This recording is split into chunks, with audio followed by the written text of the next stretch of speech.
Good morning, everybody. Good morning. Everybody got their coffee? Everybody got their coffee? How's everybody doing, huh? Star says, I'm hungry for news and justice. Absolutely. Hey, Tammy, how you doing? Jazzy Jazz. Whitney. Flojo. Good to see you. Good to see you. Yeah, you gotta grab that coffee right in the morning. A little cafecito. Mm-hmm. Yeah, I wanted to hang out with you guys. I wanted to go over some stuff with the Nancy Guthrie case, and someone in my Discord court posted a video. Thought it was interesting. We can go over. And yeah, let's just jump right into it, huh? Cold morning here in New York. It snowed again. Oh, actually, you know what? We had some breaking news. David's dad, Dawood Burke, is supposed to have court date this month. So the wheels of justice are moving. Let me bring up this tweet by SF Investigates real quick before we head on. Let's see.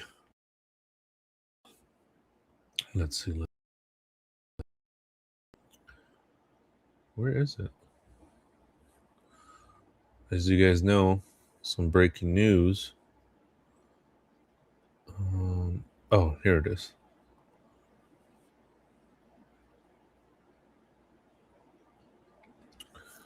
All right. So, in the courts of appeals for the First District of Texas, in Dawood Burke, okay, original proceeding on petition for right of habeas corpus. Hopefully, I'm saying that right. I'm not a lawyer, obviously. Memorandum opinion. Dawood Burke has filed a petition for right of habeas corpus, contending that the trial court order summoning him to testify in California violates his due process. The court says we deny the petition for right of habeas corpus. We'll dismiss any pending motions as moot. All right. So they're saying this is cute that you want to not testify and that it violates your rights, but we disagree. And you need to come forth and testify, okay? So he tried to get away without testifying. I mean, oh man.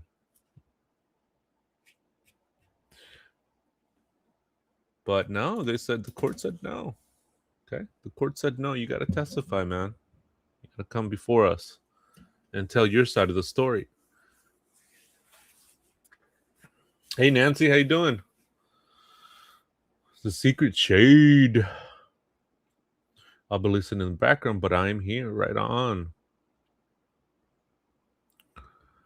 I don't know if he's in jail, Stars. I think what this means is that he petitioned for the court to say, "Hey, this is my understanding. My interpretation is this," and he was, because I did ask ChatGPT what this meant, and ChatGPT was like, "Hey, this means this." Let me actually read it from here. So, all right.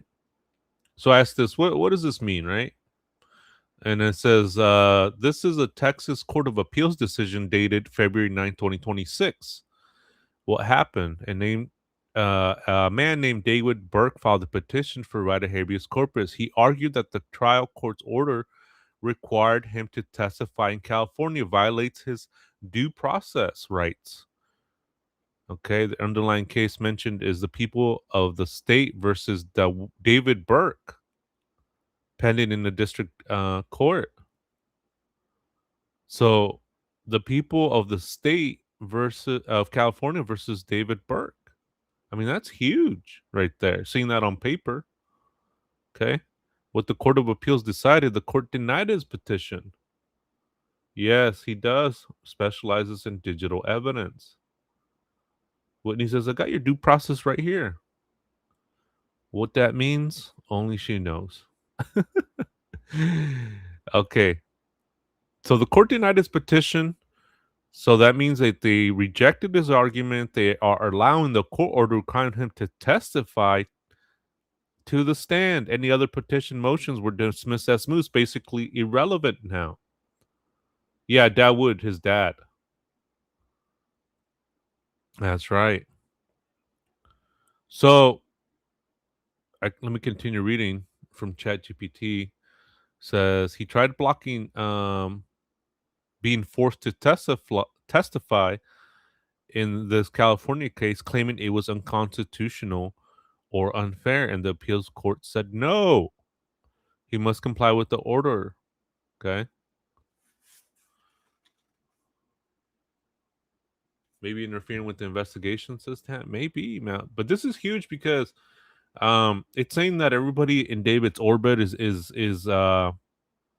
being called to the stand. What goes on from then, I don't know, because it's all behind closed doors. So this is some breaking news that just came out right now from a tweet from SF Investigate. So shout out to him, shout out to the RIA, and I wanted to bring that up because this tweet just came out from SF Investigates. Actually, you know what? Let me go to his page real quick, and then we'll head out, and then we'll jump into the Nancy case. I do apologize. It's just this just came in right now, so I do want to share this with you guys since I've been covering the case with you guys since day one. Here we go. I'll make this bigger. All right. SF Investigates says David Burke's father filed a petition for a writ of habeas corpus, claiming that a summons ordered him to testify in California violates his due process rights. He lives in Texas. The footnote in the ruling states that that the underlying case is the people of the state of California versus David Burke. The Court of Appeals denied the petition. Both the petition and the underlying case documents likely related to failure to appear in court, similar to New's situation, are currently sealed as a motion for hearing has been placed on the docket for February 24th. That footnote, the people of the state versus California versus David Burke, is especially significant to me and could signal we are getting closer to the beginning of justice for Celeste. All right. So that's that. Let's go. I mean, that is huge. Look, the underlying case right here is the people of the state versus of California versus David Burke. That's huge. I mean, that is huge seeing that on an official document. Okay. That is huge, guys. Come on. It means that it's the people of the state of California versus David Burke. Okay. All right, so that's that. I'll bring you guys some more news on this, but I did want to touch on this because this just came out like a few minutes ago. So this hot off the press, breaking news right there on the David case. Let's see.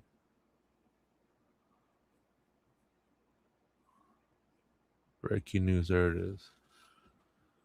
Oh, yeah. I mean, to me, when I saw that, I was like, the people of the state of California versus David Burke. I mean, that's in an official document. There's no way around that. Okay. That's an official document. And this is the stuff I like to see. Okay. Yeah, Darcy, right? Darcy says the court said, no. Get your ass over here. Get your butt over here, man. Mm-hmm. Nancy Luna says, thank you, Mark, for everything you've done for Celeste's case. Absolutely. We're going to continue. I'm going to continue to cover the case. Whether there is or isn't any updates, we're just going to keep on trucking. We're going to keep on going. And I'm telling you, you can't escape your faith, guys. You cannot escape your faith.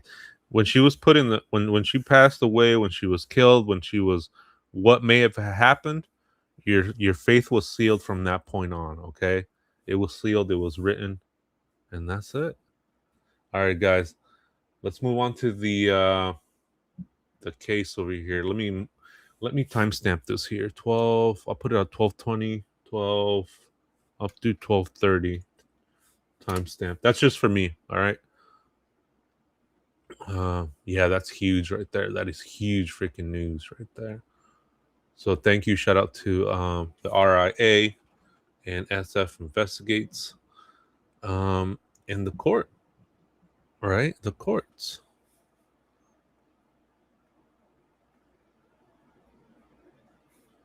And shout out to my socials as well out there. I appreciate you guys. You guys keep on doing what you're doing. You're doing the God's work. All right, guys. So, absolutely right.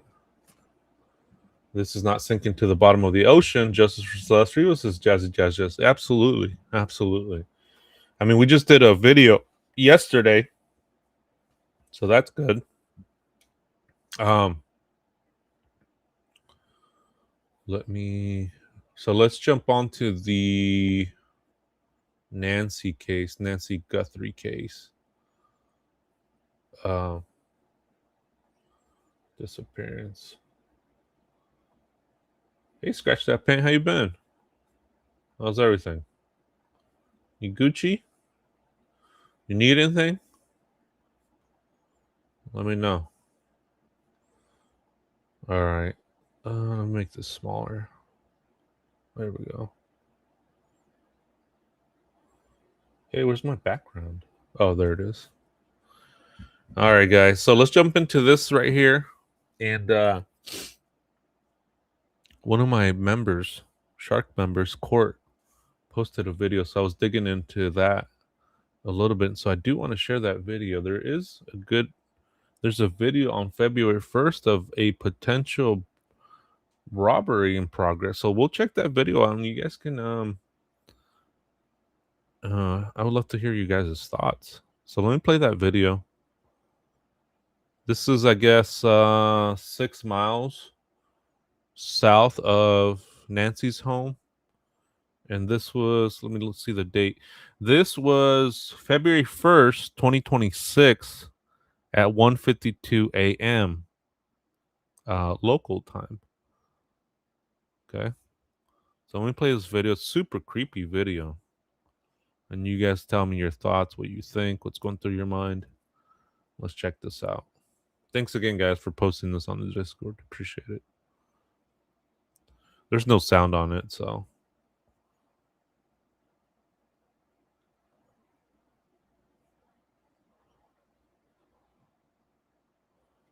I mean, kind of looks like he has a similar backpack, right? But I think the timeline is what's throwing me off a little bit. It looks like he's trying to get into the gate, trying to put his hands over the fence there. Kind of gives up for a couple seconds, gives up, and then goes on to the next one. See, a lot of these robbers, a lot of these guys that do these burglaries, they want easy access. They want to get in and out. Do you see how he did? You know, he's like, all right.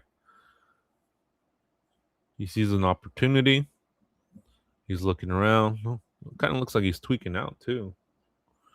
Let me see. Let me bring up the tweet from where I saw this. More info. Let me bring up some more info for you guys. Let's see.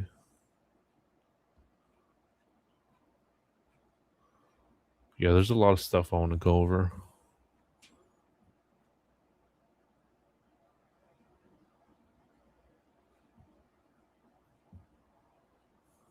Let's see. Hey, good morning, Normagetta.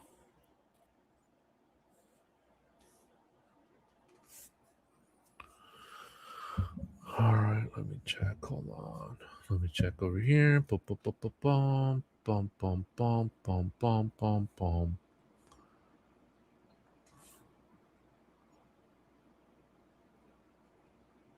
Let me go to my profile real quick. Following. Here we go.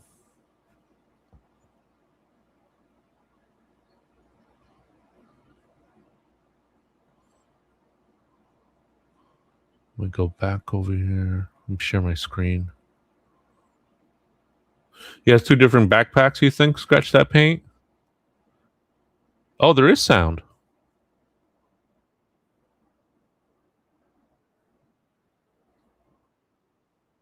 Oh, yeah, there is sound. Hold on. Let me bring up this other video. I wonder why that didn't load the sound. Hold on, let me bring up another video with sound. Let's go to Twitter or X.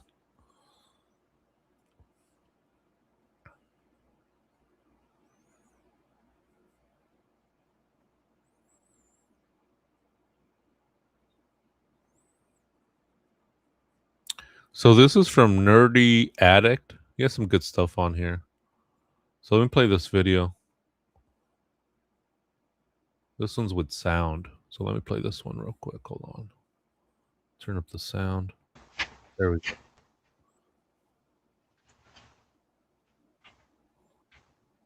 Let me rewind it. Okay, so this was in Tucson, Arizona. Person trying to unlock the side gate. Person description, clothing, gray jacket, 2 dark colored backpacks. So yeah, 2 backpacks. And this was on February 1st. And this was located on North First Avenue, North Los Altos Avenue, North Fontana Avenue. So in that general area, the exact location is hidden for privacy, it says. Okay. Let's see. So it was saying that it's about 6 miles from here, from Nancy's house.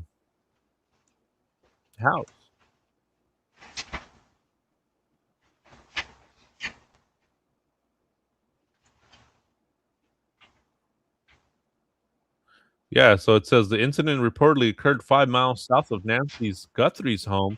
It's been submitted to the FBI. As it says, the both those backpacks were full. Trying to rob somebody's house, wouldn't you want them to be empty so you can fill it? Mm-hmm. Yeah, he does look like he's on tweaking, huh? Much smaller backpack, says Whitney. Jazzy Jazz says the jacket isn't the same. He's wearing jeans, doesn't move the same, and he has thick brows. Just my observation.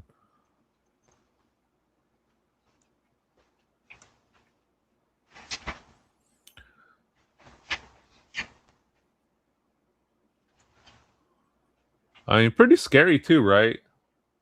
Yeah, the reflections too. But I mean, this is creepy, right? This is on somebody sent it to me on Discord in our group chat, and then I did a little bit of digging and found it on Twitter or X. There's another video too I want to share. Yeah, it's super weird, huh, Norma Gutta? How you doing? Super weird. We'll watch this a little bit. You guys tell me what you guys think. He doesn't seem as professional as the Nancy video suspect. That's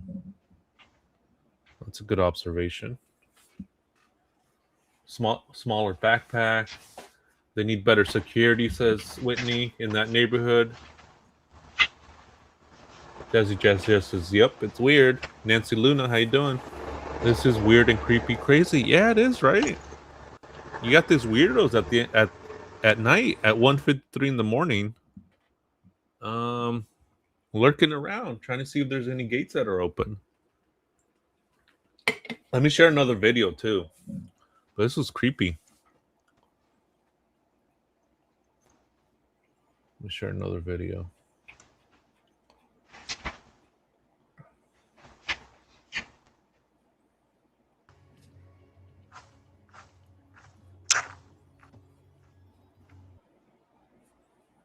Look at this one right here. Oh, hold on. Check this video out too.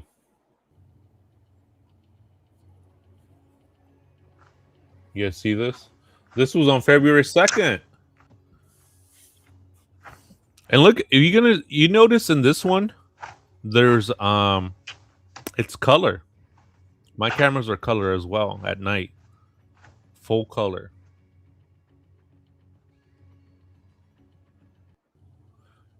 Yeah. Which one? Which video? Do you want me to stop the other one?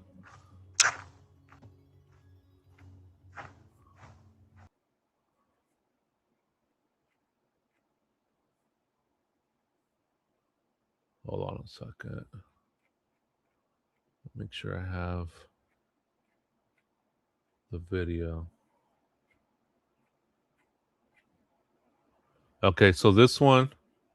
Okay, hold on. Let me go back to sharing my screen again. Hold on a second. The first one. Okay, yeah, we can go back to the first one. I do want to see that one again. There we go. Make this bigger. Whoops.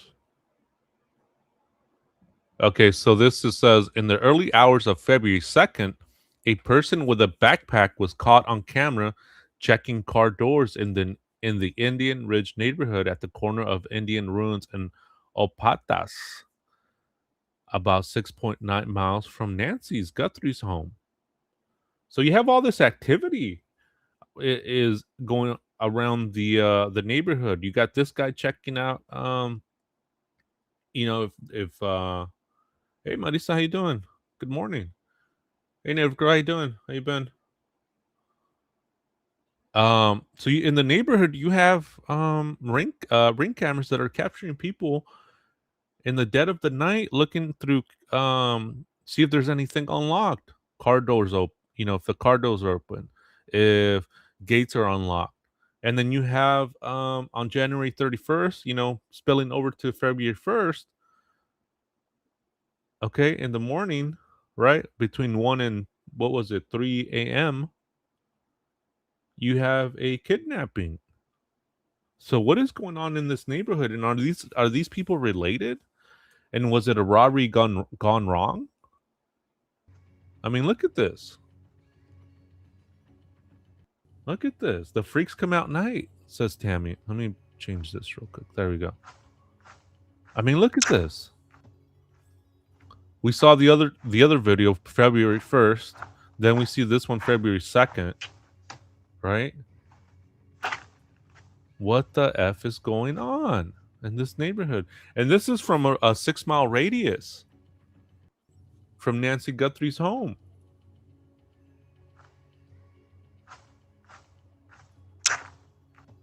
I mean, what is going on?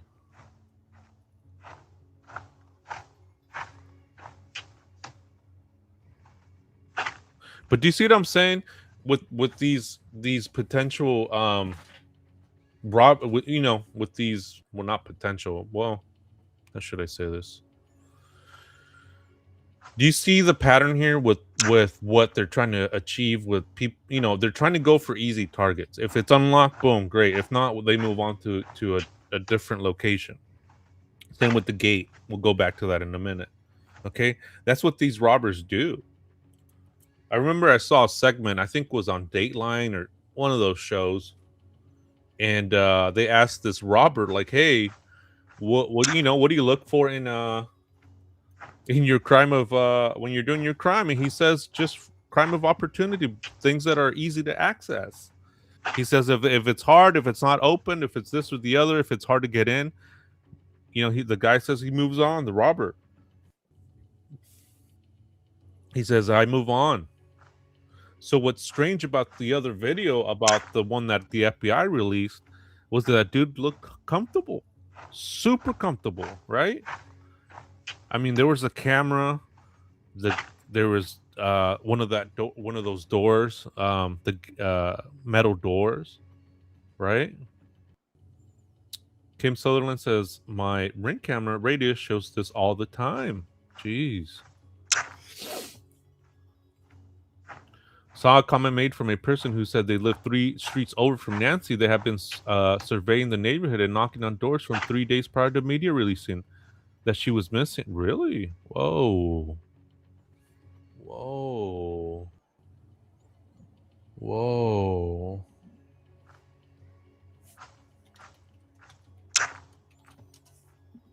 All right, let me go back to the other video. We'll check that one out. Scratch That Pain says, "Yeah, that is the thing. He was really trying to get into Nancy's house." Absolutely, right? But the point I'm trying to make is that it's strange, because if he's there to rob the house, it's not an easy target. There's a Ring camera, the gated doors there, right? I mean, he's taking his sweet time. Looking for brush to cover the camera. Let me go back to the other one.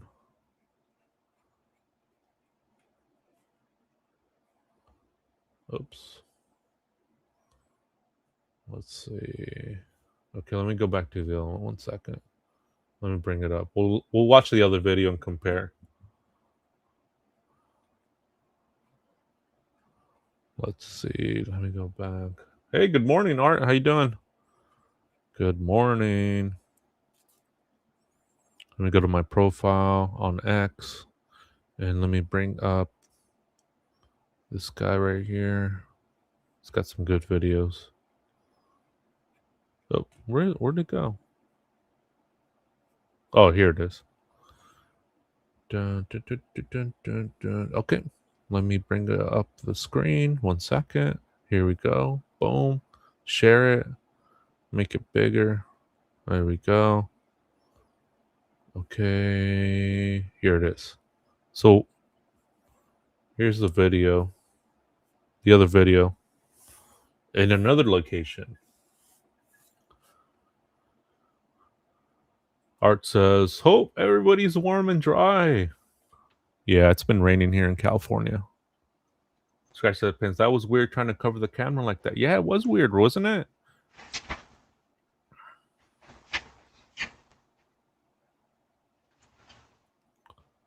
Very weird. So let me pause this right here. So the backpack does look different from the other one. But the point I'm trying to make is that these robbers, these people, you see how he's struggling? He's like, all right, on to the next one. And that's it. They're in and out before you even know it.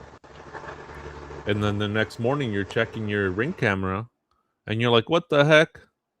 You know, you capture this guy on video trying to get into your property. And I don't know. Is anybody here? Do we have any people from Arizona? Hey, Dell Denk, how you doing? Good morning. Is there any? Is the gun laws over there?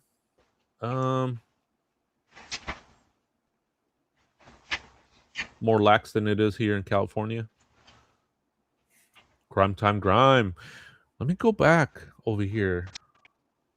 He does have like a goatee or something, or peach fuzz down there. Look at that. That's interesting.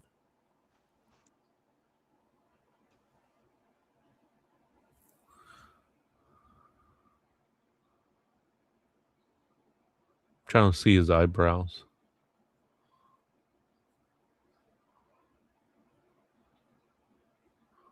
So weird.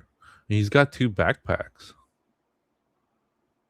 See that? He's trying to push it over the fence, or throw it over the fence.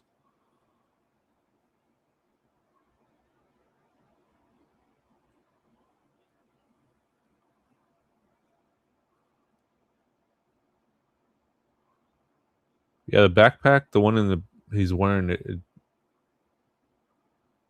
His butt is too skinny, says crime time grime. The backpack looks different too, right? But nonetheless,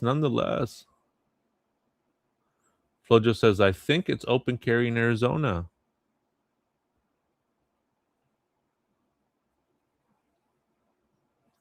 Man, this is so creepy, man, watching this stuff.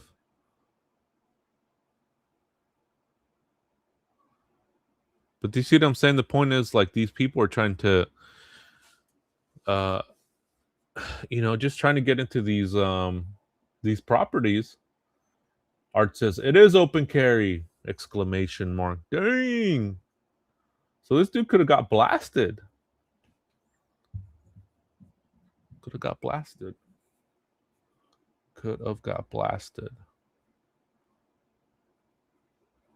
Let me make this bit, or there we go. That way you guys can see the date on there.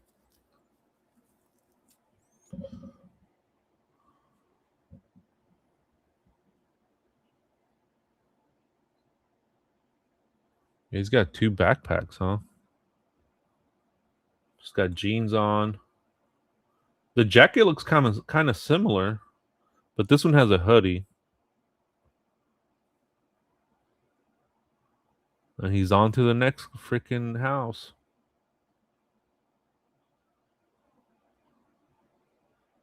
Looks like he's got something in his pocket. Look at that. You guys see that?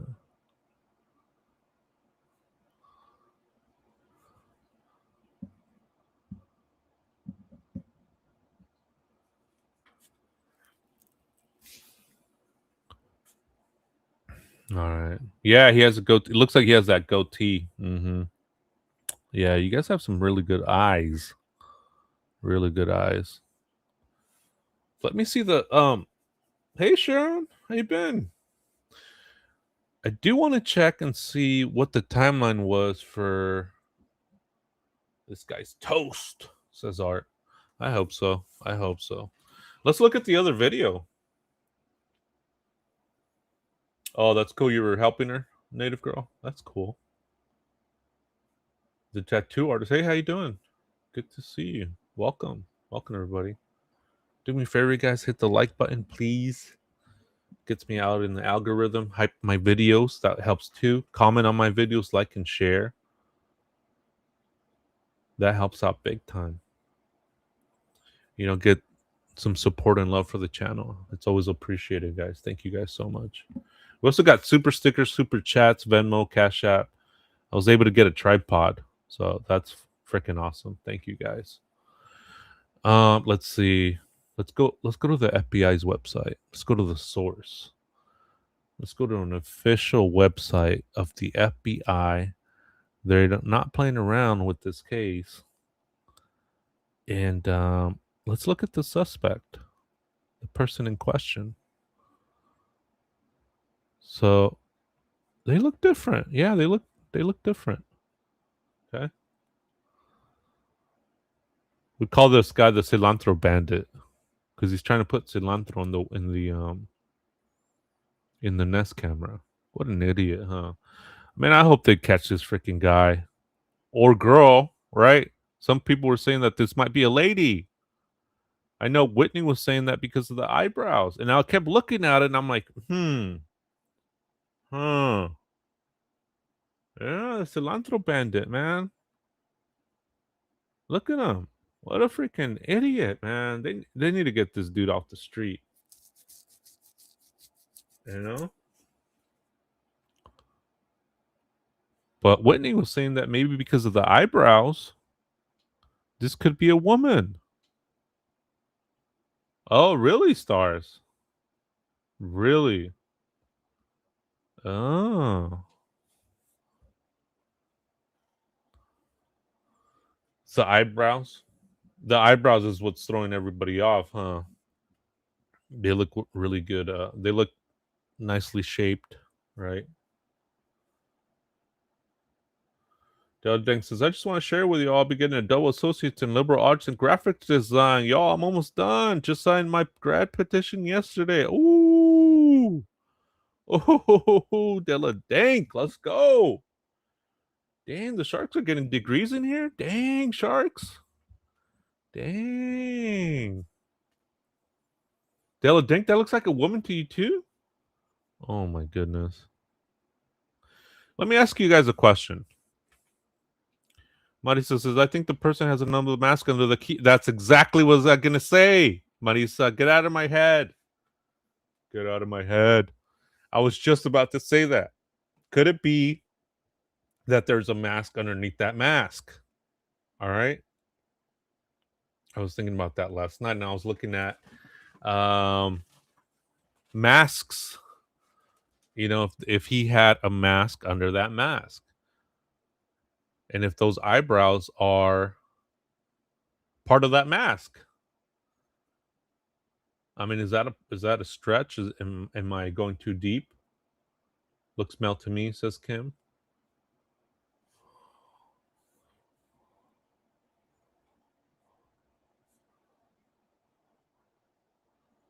Oh, let's look at the enhanced one.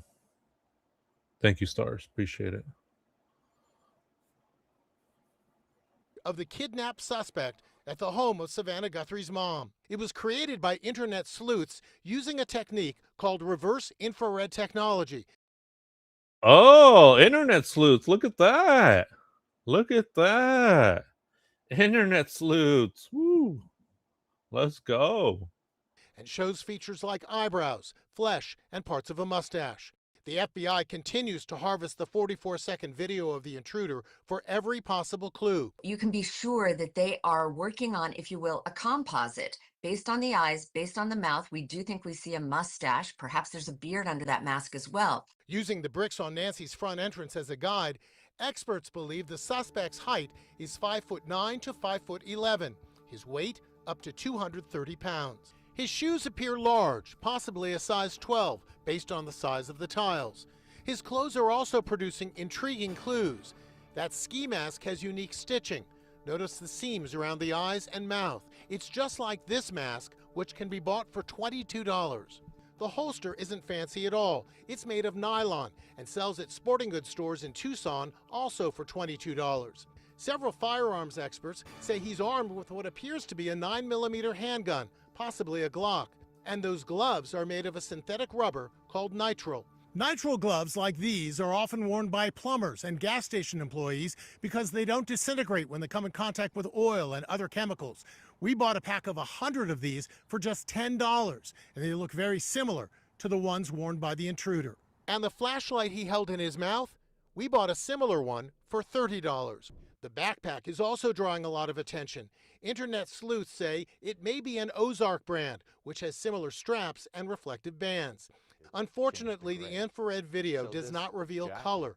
Forensic video analyst Connor McCourt tells our Allison Hall. That jacket may appear gray in this video, it's not necessarily gray. Right, so with infrared cameras, black and white cameras, it can invert the color. A light colored jacket in the video could be a black jacket. It could be a red jacket. It could be a blue jacket. Authorities are paying attention to the suspected kidnapper's gait. The way he walks is potentially a vital clue. There is technology that is directly aimed at identifying people based upon the way they move and walk. That signature is as powerful as facial recognition. His calm, unhurried demeanor is drawing attention. He's familiar with this house either because he's been there before or because somebody Yeah, I've been saying that lately too, is that he's so comfortable there. Did you guys see the other videos of the other robbers that go in there? It's the door's locked in the car. They move on. The guy goes to the gate. He's having issues with it. I mean, he's not there more than 30 seconds fumbling with that gate and then leaves. This guy is there for something different. And then I'm going to go to another video with this FBI agent. And man, I think this guy, I mean, there's levels to this investigation that only comes to, that comes with experience, as he was saying. So let me play this again. This is a really good one right here. This is a really oh, thank you, Deladank. I appreciate that. Coke Zero. Woohoo. Thank you, Deladank. And yeah, congratulations, you're almost there. Keep us updated. Keep us updated. Let's throw carne asada. We gotta do something. Hey. Oh, there it is. Yeah, thank you. Let's post that the breakdancer real quick for you. Hold on a second. There it is. Boom! We got the breakdancer for Deladank. I need to add some music to this, but a lot of the music is copyrighted, so I gotta see what's out there. Yeah, let's throw you a carne asada. What do you guys think, huh? Should we fire up the grill and celebrate?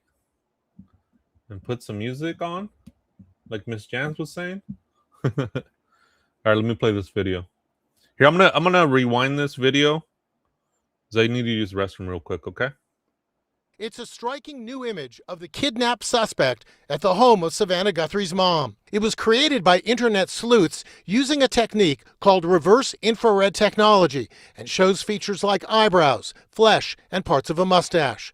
The FBI continues to harvest the 44-second video of the intruder for every possible clue. You can be sure that they are working on, if you will, a composite. Based on the eyes, based on the mouth, we do think we see a mustache. Perhaps there's a beard under that mask as well. Using the bricks on Nancy's front entrance as a guide, experts believe the suspect's height is 5'9" to 5'11". His weight up to 230 pounds. His shoes appear large, possibly a size 12, based on the size of the tiles. His clothes are also producing intriguing clues. That ski mask has unique stitching. Notice the seams around the eyes and mouth. It's just like this mask, which can be bought for $22. The holster isn't fancy at all. It's made of nylon and sells at sporting goods stores in Tucson, also for $22. Several firearms experts say he's armed with what appears to be a 9mm handgun, possibly a Glock. And those gloves are made of a synthetic rubber called nitrile. Nitrile gloves like these are often worn by plumbers and gas station employees because they don't disintegrate when they come in contact with oil and other chemicals. We bought a pack of 100 of these for just $10, and they look very similar to the ones worn by the intruder. And the flashlight he held in his mouth? We bought a similar one for $30. The backpack is also drawing a lot of attention. Internet sleuths say it may be an Ozark brand, which has similar straps and reflective bands. Unfortunately, the infrared video does not reveal color.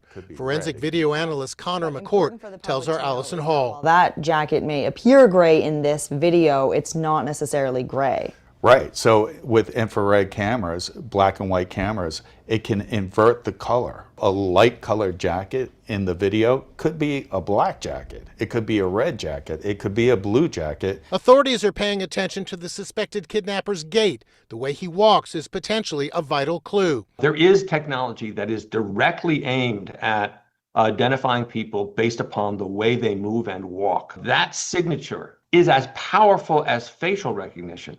His calm, unhurried demeanor is drawing attention. He's familiar with this house either because he's been there before or because somebody told him about where that camera was, and that he wouldn't have to worry about anybody coming up on him during this abduction. And look, lights behind him may suggest there's a getaway car.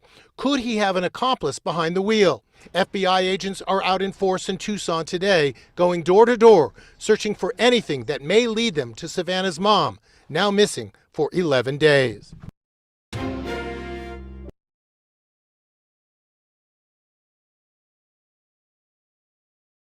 Oh, wow. Yeah, the cilantro bandit, man. I need to get this freaking guy. I mean, he looked way too comfortable there, right? Way too comfortable. Way too comfortable. I mean, look at the other video. Look at the other video. Look at this one right here. Kind of the same scenario leading up to the property. This guy's trying to break into this property right here, and he's fumbling with it. He's trying to unlock it. Maybe it's locked from the inside like that. Maybe it's locked. You know, you always got to lock your doors, man. So he's fumbling around with it. He can't get in. All right, let's go. Move on to the next one, to the next gate. But this other dude is super comfortable. Super comfortable. Okay. I mean, what is going on? And then same with this video right here. Look at this video. Let me share my screen. Okay, look at this video too. From the neighborhood. About 5 miles, 6 miles away from Nancy Guthrie's home. And this was on February 2nd in the morning. At like 12:01 or something like that. I got to look at the timestamp. Okay. And this guy seems to come out of nowhere.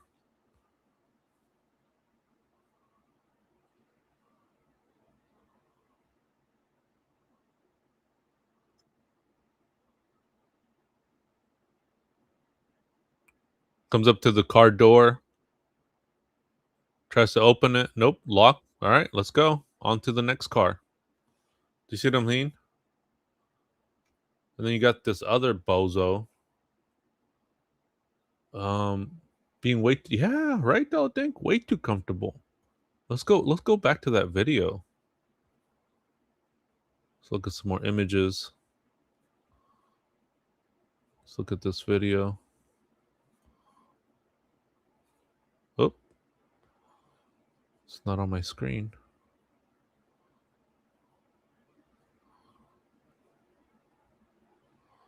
Hold on, give me a second. Let me share my screen. Here we go. There we go. Go back to the FBI. Okay, let me play this.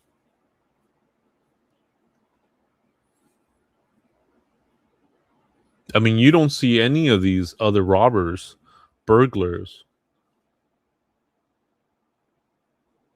Okay. Trying to do what this guy's doing. And then he's got the flashlight in his mouth. Unbelievable. Unbelievable. Let's go back. Whoops. Let's go to the other one. Let's go to this one.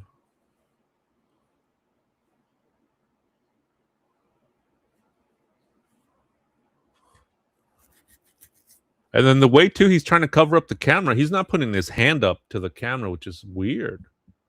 He's putting, like, his fist. He's, like, making a half fist.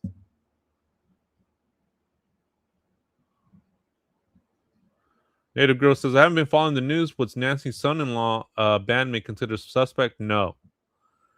Law enforcement hasn't stated it. Media hasn't mentioned it, that he is a suspect. Oh, it's not on the screen? Whoops. Sorry about that.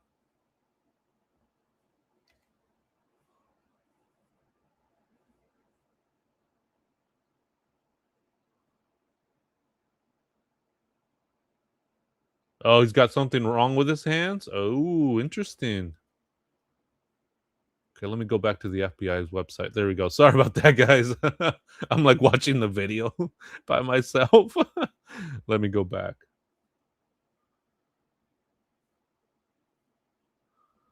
All right. I mean, do you see how he's putting his hands like that? I mean, who does that? Who tries to cover a camera with a half fist on its side? Usually you try to just put your hand up to it. So strange. Then he's looking around and he's looking around. Right. It's strange, right? How he holds his hand, Morse. Yeah, I agree with you. It's weird. Okay. Let me play that again.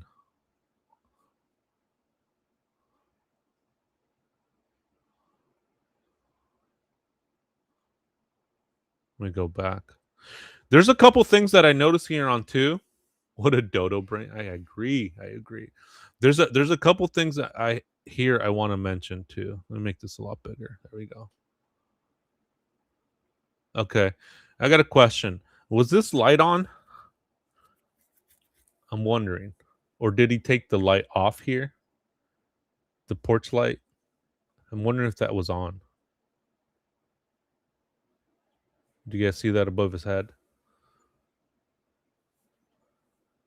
Del Deng says, what were they talking about Bitcoin? They were trying to do ransom. You know, I think what it was is people were trying to take advantage of a grieving family and trying to say that they had her.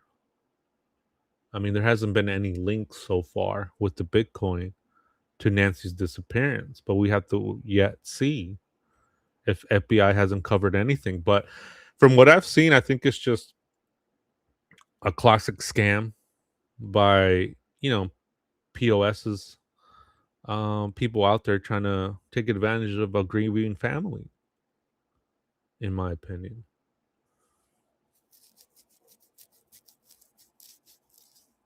Oh, maybe it's on a timer, says Marita. Maybe, right? I mean, you do see a shadow. That's another thing I was noticing. You do see a shadow there, but the shadow is coming out from outside, the light source. Do you see how the light source right there kind of breaks the light right there? You see how as they're stepping out, you can see a shadow. Do you see that? And then you can also see a shadow because of the arch.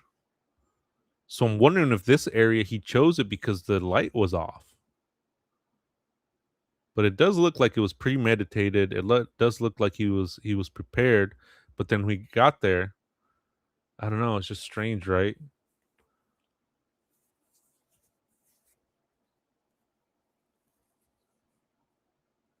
Yeah, somebody had put about, I think, $300 in there. Oh, the timing, says the Morse. Mark TMZ announced that the man is on the FBI radar, and the timing of the video is critical. Sharon Turner says, I know one thing, if there is some foul play in this and they try to find out it's Savannah's brother or in the bandmate, and Savannah knew, the embarrassment that Savannah and the hurt she must feel as a public figure. Miss Jam says, full moon, maybe? Maybe, huh? Eileen says, looks kind of like Mark.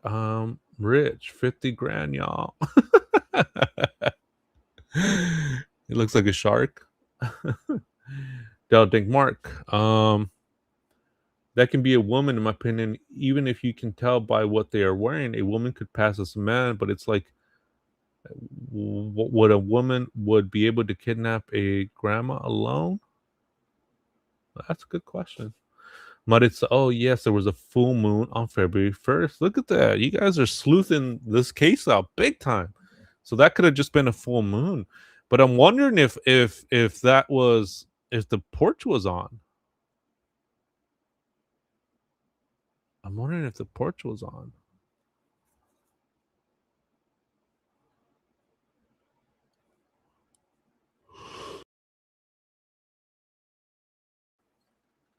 Oh, thank you, Art. Appreciate that. $9.99 super chat. They found gloves. DNA must be coming soon. Hopefully. I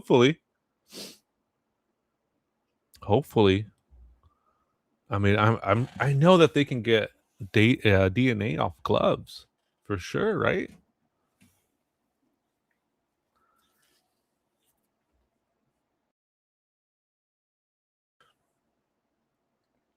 It looks like they were dumping stuff out of the book bag or trying to. It's interesting. Thank you again, Art. I appreciate your $9.99 support. Super generous of you. I appreciate it. Thank you so much, man. It goes a long way. Thank you, guys. Let's go. Bring out the breakdancer. There it is. I need some breakdancer music for this, huh? I need breakdancer music. I'll work on that, guys. I will work on that. All right. There is a video I do want to show you guys from Ashley Banfield. She had a guest on last night. Man, it was really good. So let's go to her real quick.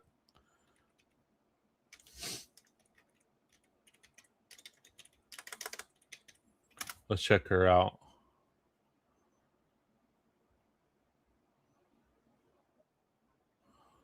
Let's see. It's a long video, so let me speed it up a little bit. And then share my tab. Okay, how come it's not showing? Hold on again. A second, guys. 1 second. There we go. There we go. There we go. Foods bag and a plastic bag. While you might think that is like what the actual, my guest today actually has some pretty good intelligence on why that might be and why they were wearing blue latex gloves. They also collected the mail from Annie Guthrie's mailbox. So something else that happened in the last 24 hours, I'm going to dig into it a little deeper and actually play you the comment, the quote, as it happened. Kash Patel, the FBI director, who is in Tucson. It was a previously arranged trip, but he was there and he was meeting with a lot of the FBI agents who were on the Nancy Guthrie case. He said something to Sean Hannity on his program that maybe do a what now? But also it doesn't square with some of the video that the FBI dropped yesterday. So I'm going to go into that. I'm going to play what Kash Patel said, 2 comments, in fact. And then I'm going to explain why it just made me tilt my head, look askance a little as what's going on here. But that video, I call it terror in the night. We all expected some video was coming yesterday, and we thought it might be a grainy image of someone, but my God, when that video dropped, everybody's breath sucked in, and, it was chilling, and it looked like terror in the night. Seeing an image like that, a man. Yeah, absolutely. I was saying at the start of the, when they came out with that, I was like, man, this is like what nightmares are made of. But let me go and fast forward to where she has this guest on. Actually, let's see what Carlos has to say. Remember Carlos? They grab him because they came in guns blazing, right? And we saw the SWAT teams taking off from the Pima County Sheriff's Department. We saw the bomb squad taking off from Pima County Sheriff's Department, and they descended on his house, his mother-in-law's house, busted down the front door. And she said, I asked, do you have a warrant? They said they don't need one. So here's a quick look at his interview after he was released. As you can see, I didn't have nothing to do with it, right? Carlos, what do you want people? Your name's everywhere. I'm innocent. That's all I can say. I didn't have nothing to do with this. Were you shocked when? Yeah, I was. Tell me. Come on, like, what do you expect me to do? ¿Cómo quiera que reaccione cuando algo pasa así? Pero yo no sé qué está pasando. Me agarraron como si fuera un criminal. Me secuestraron. They held me against my will. They didn't even. So what he said in Spanish there, he said, let me go back. Or actually, let me slow it down because he's talking fast. He's talking way too fast. Yeah, right, Sharon. I think we all had a kind of inkling like, this is weird. So here's a quick look at his interview after he was released. As you can see, I didn't have nothing to do with it, right? Carlos, what do you want people? Your name's everywhere. Yeah. I'm innocent. That's all I can say. I didn't have nothing to do with this. Were you shocked when? Yeah, I was. Tell me. Come on, like, what do you expect me to do? ¿Cómo quiera que reaccione cuando algo pasa así? Pero yo no sé qué está pasando. Me agarraron como si fuera un criminal. Me secuestraron. They held me against my will. They didn't even. So he's saying there in Spanish, he said he's the one that was kidnapped by police. He's like, I'm the one that was kidnapped. All right. I mean, he was pissed, and he has every right to be pissed. Right, Maritza? Yeah. All right. Thank you, Native Girl. I appreciate that. $4.99. Let's go. Let's get some super chats in here for Mark the Shark. Thank you. Appreciate that.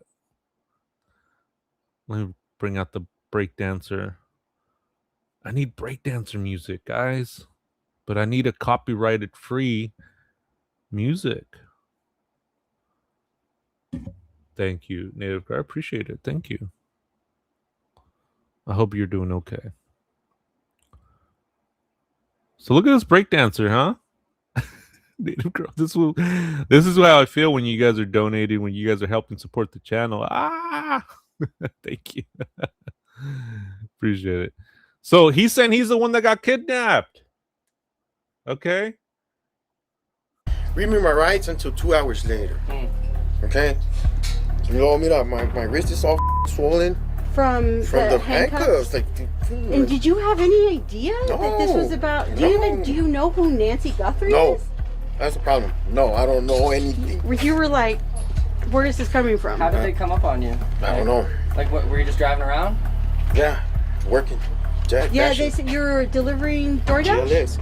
Oh. How'd they pull up on you? Like, nah, I pulled up on them. Yeah. They were following me. Yeah, they were following me. Marana, this is Santa Cruz County, and Marana was down here. It's like, come on, 2 and 2. And so then when they came up on you, what did they say? Like, what did they say? Nothing. Literally nothing. They just told me stop moving. Like, what's your name? Carlos. And that's it. They put me in the cop car. I gotta wait like 2 hours. I waited like 2 hours until the detectives came here and everything. Oh my God. Well, when they finally told you this had to do with some kidnapping, like what were you thinking? What the am I doing here? I didn't do anything. To be honest, like, I'm innocent. And you don't even know who the lady is. Do you know who Savannah Guthrie is? No. Nothing. I don't follow the news. Right. I don't watch. You don't watch the Today Show. No. So this was a complete shock. It was. What kind of questions were they asking you? Nothing. They didn't ask me no questions. So nothing. They just sat me in the car. They investigated my car and this man, and that's it. They didn't ask me no questions, no nothing. Did you get the other car back, or they still have it? No, it's right there. Oh, they gave it back to you. So. Yeah, it's like. And they said you can go home. Yeah. And how did they treat like the people you were with, your girl, your child? I don't want to speak about that. Yeah. How's your family? They scared everybody. I was gonna say they scared everybody, huh? Yeah, they're all in shock right now. Wow. Did they damage the house? Yeah. What did they do to the house? They broke the doors. What else, man? The garage door in the back. So what are you gonna do now? I'm gonna try to clear my name. I didn't do anything. Well, this is one of them. I mean, I hope they get the suspect, because I'm not it. They better do their job and find the suspect that did it so they can clear my name. And I'm done. Look at what I'm putting my family through. You're on national news now. Not just them. Even my parents in Tucson. Yeah. And your mother-in-law was worried about you? She was saying it doesn't look anything like it? Yeah, see? That's what I'm telling you guys. Like, what the Why do you think they came here? Why did you think they came to you? If I would have known that answer, I would have given it to you, but I don't. So you have no idea what led them No, to I do you? not. Nothing. They didn't Nothing. they didn't say car make, a license, nothing. Nada. Here's the question. Nada, nothing. He says nothing. He says, I'm the one that was kidnapped. Dang. That's a lawsuit right there. Remember the other lady, his mom, his family in Tucson? She's like, where's your warrant? They're like, we don't need a warrant. They'll talk about this in a minute right here. So I do want to go to this guy's, to the guest. He's really good. So let me go over here. Okay, here it is. This was really good insight. Nada y punto. Says Marisa. Yeah, nothing. Been so much that went on today, but I want to ask you about. Okay, so I just want to make sure. Here we go. I like this guest. This guest, freaking, I think he's nailed it. Okay, and he made a good point. He says it comes from experience. So let me play this for you guys. All right. And a guy was put in cuffs and called detained. And the sheriff put out an interesting statement. He said there's a court authorized search. He didn't say there was a warrant. And the woman in the home said she asked for a warrant and was told, we don't need one. I sense there were reasons for that. And I wanted to get an expert to weigh in on it. And that's you. Well, I've been in law enforcement. Well, I've been practicing law for 33 years. I was a DA for 26. I've never heard anything called a court-approved search. Yeah. I've never heard that term before, so I don't know where he's getting that. That can be that's either a search warrant, which doesn't sound like it, or it could be what's called a Ramey warrant, potentially for the guy. That's what we call it in California. But I think he was driving south for the border, if I'm not mistaken, if I read that correctly. No, the guy was he was actually delivering food for a food delivery service. And the way his mother-in-law described it, his wife and children were in the car doing a food delivery. And the way the man who was detained described it, his name is Carlos, he said, I saw them following me. I just pulled over. They didn't even have to pull me over. I actually pulled over voluntarily. They approached the car and they threw me down, put me in cuffs and threw me in the back of the car. Weirdly, he also said they didn't speak to me at all, didn't ask me any questions. Yeah, look, I want to be fair. I really want to be fair to the sheriff. But working in a vertical unit, it means you've got a lawyer. When we would do murder cases, actually, when I was involved in an investigation, which is the way it works in Orange County, is you have a prosecutor who's assigned to each city in the county. And so you're working with legal advice with every step of the way. And when you have the person who's going to make the filing decisions that's involved in something like that, really good detectives are loath to ever put handcuffs on anybody unless either a flight risk, which sometimes you have to do, which is why I asked, was he heading for the border? Or you don't want to do that because if that person is related to the case, you want a green light that they're going to stay in custody and that you're going to file against them. And if you're not going to file against them, in other words, there isn't enough evidence. It's just unnecessarily aggressive. Now, I don't know what they know. I don't know if the tips came from the FBI. It sounds like he's a delivery driver. When I first heard that, I thought, okay, his car was picked up on some sort of reader, or he was in the area and they wanted to look at him. But you can do a knock and talk for that. So, like a lot of things, Ashley, that's come from this sheriff, that was a head scratcher to me. A court authorized search. Actually, you know what? You guys made a good point in the chat. He's saying he's never heard of it. They've never done it. But then Jazzy Jazz says, this is bullshit. Cops do it all day. Hey, you ain't lying. You ain't lying. Let's go back. He said, I don't know what that means. The two artists says fed up at how they did him and his family, traumatizing people for no reason, traumatizing children. Oof. Oof. I mean, if a judge reviews it and they have a right to enter a home, that's what we call a search warrant. So, or an arrest warrant. So here was my guess. It's either one of those things. I want to put this guess by you. The video was released and it was harrowing. I mean, honestly, the only way I can describe it is terror in the night. The videos, the images that we saw of this perpetrator, it chilled me. And I think it jarred a lot of people. It went out everywhere. You'd be hard pressed in America to not know about that video, the number of sources where it went out. And the FBI got 4,000 tips after that video.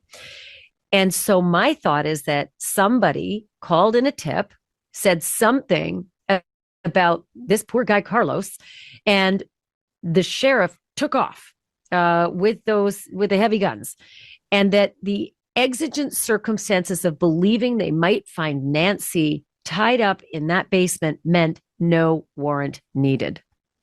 Okay. Yeah. So that's not what he said. He said it was court approved, or words to that effect, right? Court authorized. You know why I think that? Here's the semantics. Because so court authorized, I mean, were they just playing with words there? I don't know. I mean, I get the point, right? Is they're looking for somebody that could be in somebody's home. I see the urgency there too. However, you're just going to trample on people's rights, right? Where do we draw the line? Where do we draw the line between people's rights and trying to save somebody? So it's a very good question. we have legislation in this country that does allow for that. The courts have allowed for this kind of exigent search, exigent circumstance search. So I almost wondered if it was just fancy language to say the courts allow what we did. And I wonder if we're not going to see more of it in this case. Yeah. The problem with that is that when you kick in a door, it is litigated and the court finds, hey, you could have spent the 2 hours to get a warrant here after however many days, and that's determined to be an unreasonable search, and you find a gold mine of evidence and that gets suppressed, you've just blown the entire case, like the entire case. And imagine that if they go in and they kick in a door under an exigency instead of just writing paper on it, which doesn't take that long. Okay. And you got a DA next to you who approves it, and it goes to the night judge. Every county has a night judge on duty, 24 hour. There's a judge available. We did that on every single case that we did, just in case, because if you kick the door down and they find a dead body in there, and that all of that would get suppressed. So that is kind of worst case scenario, and that's the advantage of a vertical unit where you have the actual prosecutor who is sitting there at the table with the detectives working hand in glove without, I might add, the last thing you want ever when you're at 3 a.m, when you're the assigned prosecutor and you're working with the actual lead detectives, what you want your leadership to do is give you the support you need and get the F out of the way. And that's what you want. And I don't know what's going on behind the scenes here. And this sheriff may be doing exactly that. I think the basketball game was a pretty bad look, but hopefully he's doing that. But this is the advantage of having a prosecutor there who can sign off on that, because if they write a warrant, the prosecutor can read it, sign it, it goes to the night judge, and it comes back. We did that before. We had 7-Eleven murders where the criminal suspect is going to have zero reasonable expectation of privacy in those premises or the videos. We would do it anyway, just because it's just the to protect versus reward. You have to act. Now, if she is inside and they have a tip that she's inside, of course, saving the life is more important than the case, right? And under those circumstances, great. But look, the FBI here, actually, I had the privilege of working a bunch of missing cases with the FBI, and they are top notch. Those field agents are some of the most dedicated and smartest law enforcement professionals I ever had the honor of working with. But they're playing a supportive role in this. This is Pima County. Right now, there's no information that this is a federal case. This is going to be a Pima County prosecution if they ever catch anybody, which is another interesting part, not to jump ahead here. Actually, I know you got plenty of questions, but in Southern California, if you got a body into the Pacific Ocean or you got a body out into the desert, typically we would not find those bodies. And I've personally prosecuted 5 no-body homicides, and they can be done. But you gotta do it right, and you have to make sure that you have a professionally competent investigation. Now, they don't have that many murders in in Tucson. Yeah, especially in the Pima County area. Pretty interesting stuff. Does anybody know this guy's name? I missed this guy's name. Very good insights. Very good insights. Keep the conversation going, guys. If I do skip your comment, it's just so much, to read and this or that. But I do read your comments after the live. I catch up on them. So continue the conversation, continue your thoughts, and hopefully we find they find Nancy unharmed and alive. That's always the best outcome. Don't have a lot of violent crime. I think I've been mentioning this a few times. The biggest case they had prior to this might have been Gabby Giffords, like 15, 20 years ago. This is an experience in homicides really matters. It is very important. And listen, there's been criticism. A former homicide detective with Pima County Sheriff told Brian Enton there's been, a race out of that department in the last 5 years. And we all know that the police have taken it on the chin for the last 5 years. That may be a factor here. I don't know. But that there are a lot of experienced people who left the department and that it has backfilled with a lot of inexperienced people. So I just want to know as we go forward. Hey, Cindy. Yeah, he is, huh? No body convictions. Yep. How you doing, Cindy? From sunny South Florida. How you been? The balance that has to be achieved between the exigency of getting a tip that Nancy might be in someone's basement and then going about it through the magistrate, the night court judge, whoever it is, to get the warrant, as opposed to just racing there, with the SWAT team. Yeah, I didn't like that at all. And sometimes as a prosecutor, you'll have a very eager detective who means well, who really, and they're dedicated to it. They understand the case. They want to put handcuffs on somebody. And sometimes you gotta fight that fight. But at the end of the case, when the bad guy's held accountable for what they did and the jury comes back, all is forgiven. So that's an internal battle in a well-run department, in a well-run county that happens, and it's natural and it's normal. I don't think in 17 years in homicide, I don't think we ever did that. I don't think I ever had my guys kick in a door and arrest somebody and then go, okay, never mind. Ideally, that's not how it's done now. Are you sure, guy? Are you sure? All right, I'll take your word for it. Yeah, even when the file, I don't know all the information, and maybe the hot tip was the woman is dying inside. That's what so even when a tip might be just so incredibly timely, and again, the exigency, that's the key word here, is dire. And this is why I wonder, going forward in this missing persons case, how many more times might we see this if in those 4,000 tips there's something else that comes out about somebody who somebody believes is holding Nancy? Yeah, look, I personally tried 133 jury trials. When I heard that they arrested somebody, my first thought was they got the guy, because there's no way they're hooking somebody unless they've got really good information. In my experience, you get a prosecutor sitting at the table with them, giving them the green light, because that's the way ideally it's supposed to work. But I was surprised when they released him, I got to tell you. What's going on in the chat? Deladink, what's going on? But yeah, this guy, I think this guy's name is Matt Murphy. I think, right? Yeah, Matt Murphy. Yeah, Matt Murphy. There we go. Let me play this again. And it was a couple hours. He said he was hooked up for 2 hours before. And here's the weird thing, Matt. I couldn't understand this. Help me navigate. He was very forthcoming, right? When he did his interviews with the local press. He said, they put me in cuffs. They put me in the back of the car. They kept me for 2 hours. They hurt my wrists. He's all swollen. And he says, they didn't ask me anything. They didn't ask me any questions. What is that?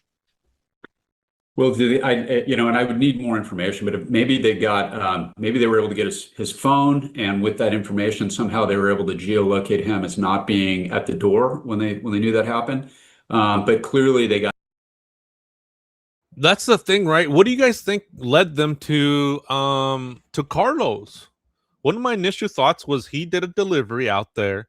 Somebody called in a tip that maybe looked like him, and they put that 2 and 2 together. I think alone, it wouldn't have mattered, right? I think alone saying like, oh, he was delivering packages in that area, but then I think maybe somebody called in the tip, and I think that's when they moved in, right? I think that was probably part of it as well. Sharon says, honestly, I don't think Nancy is going to pop up safe and arriving home. The chaos is going on. Clearly, is trying to figure out what's going on in their home. You were on a cruise. All right. Nice. Art says, I think their great grandfather lived super long too.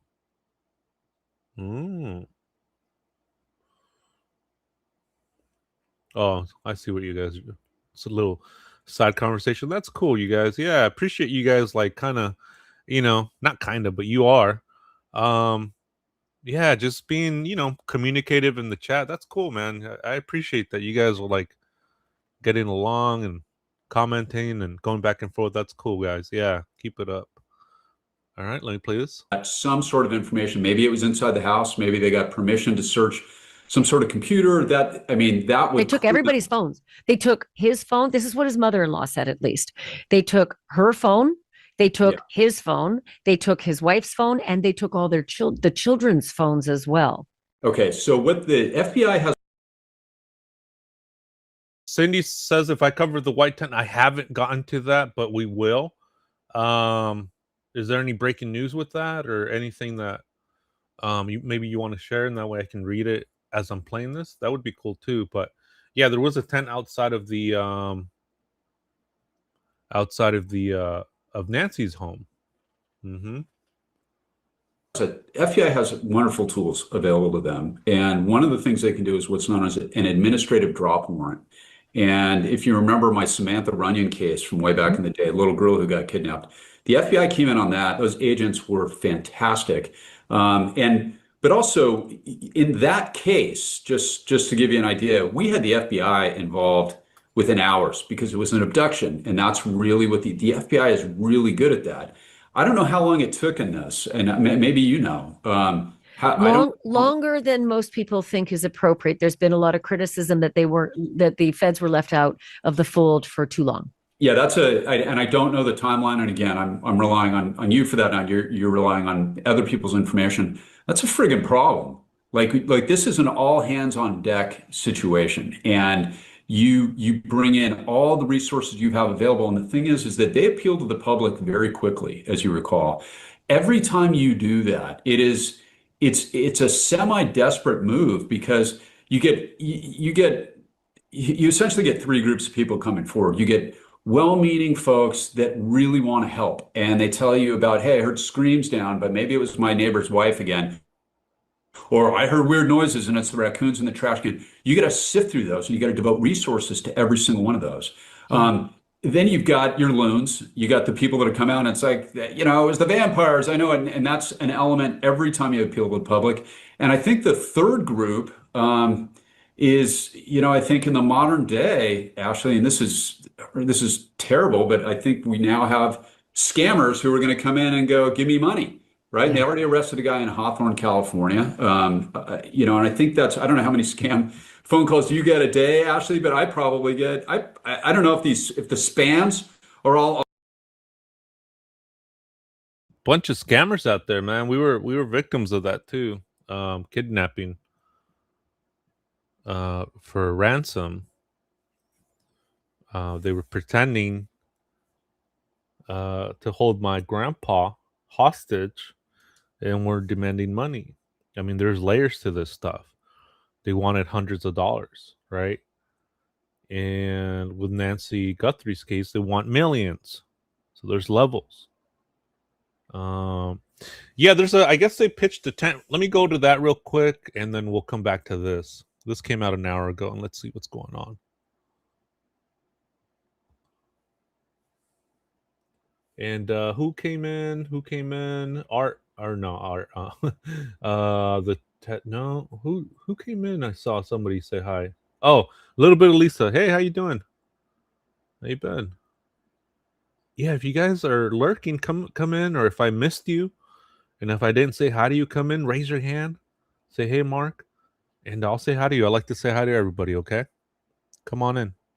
Right now, I do want to take you out to some breaking news that we are covering here at this hour. Take a look, as you can see, outside of the home of Nancy Guthrie, the mother of Today's Show co-host Savannah Guthrie, a white tent set up right outside of that residence. I do want to bring in Caroline Elliott over at Fox News. She has been live on the ground following all of the developments. And Caroline, what do we actually know about the latest there with that tent?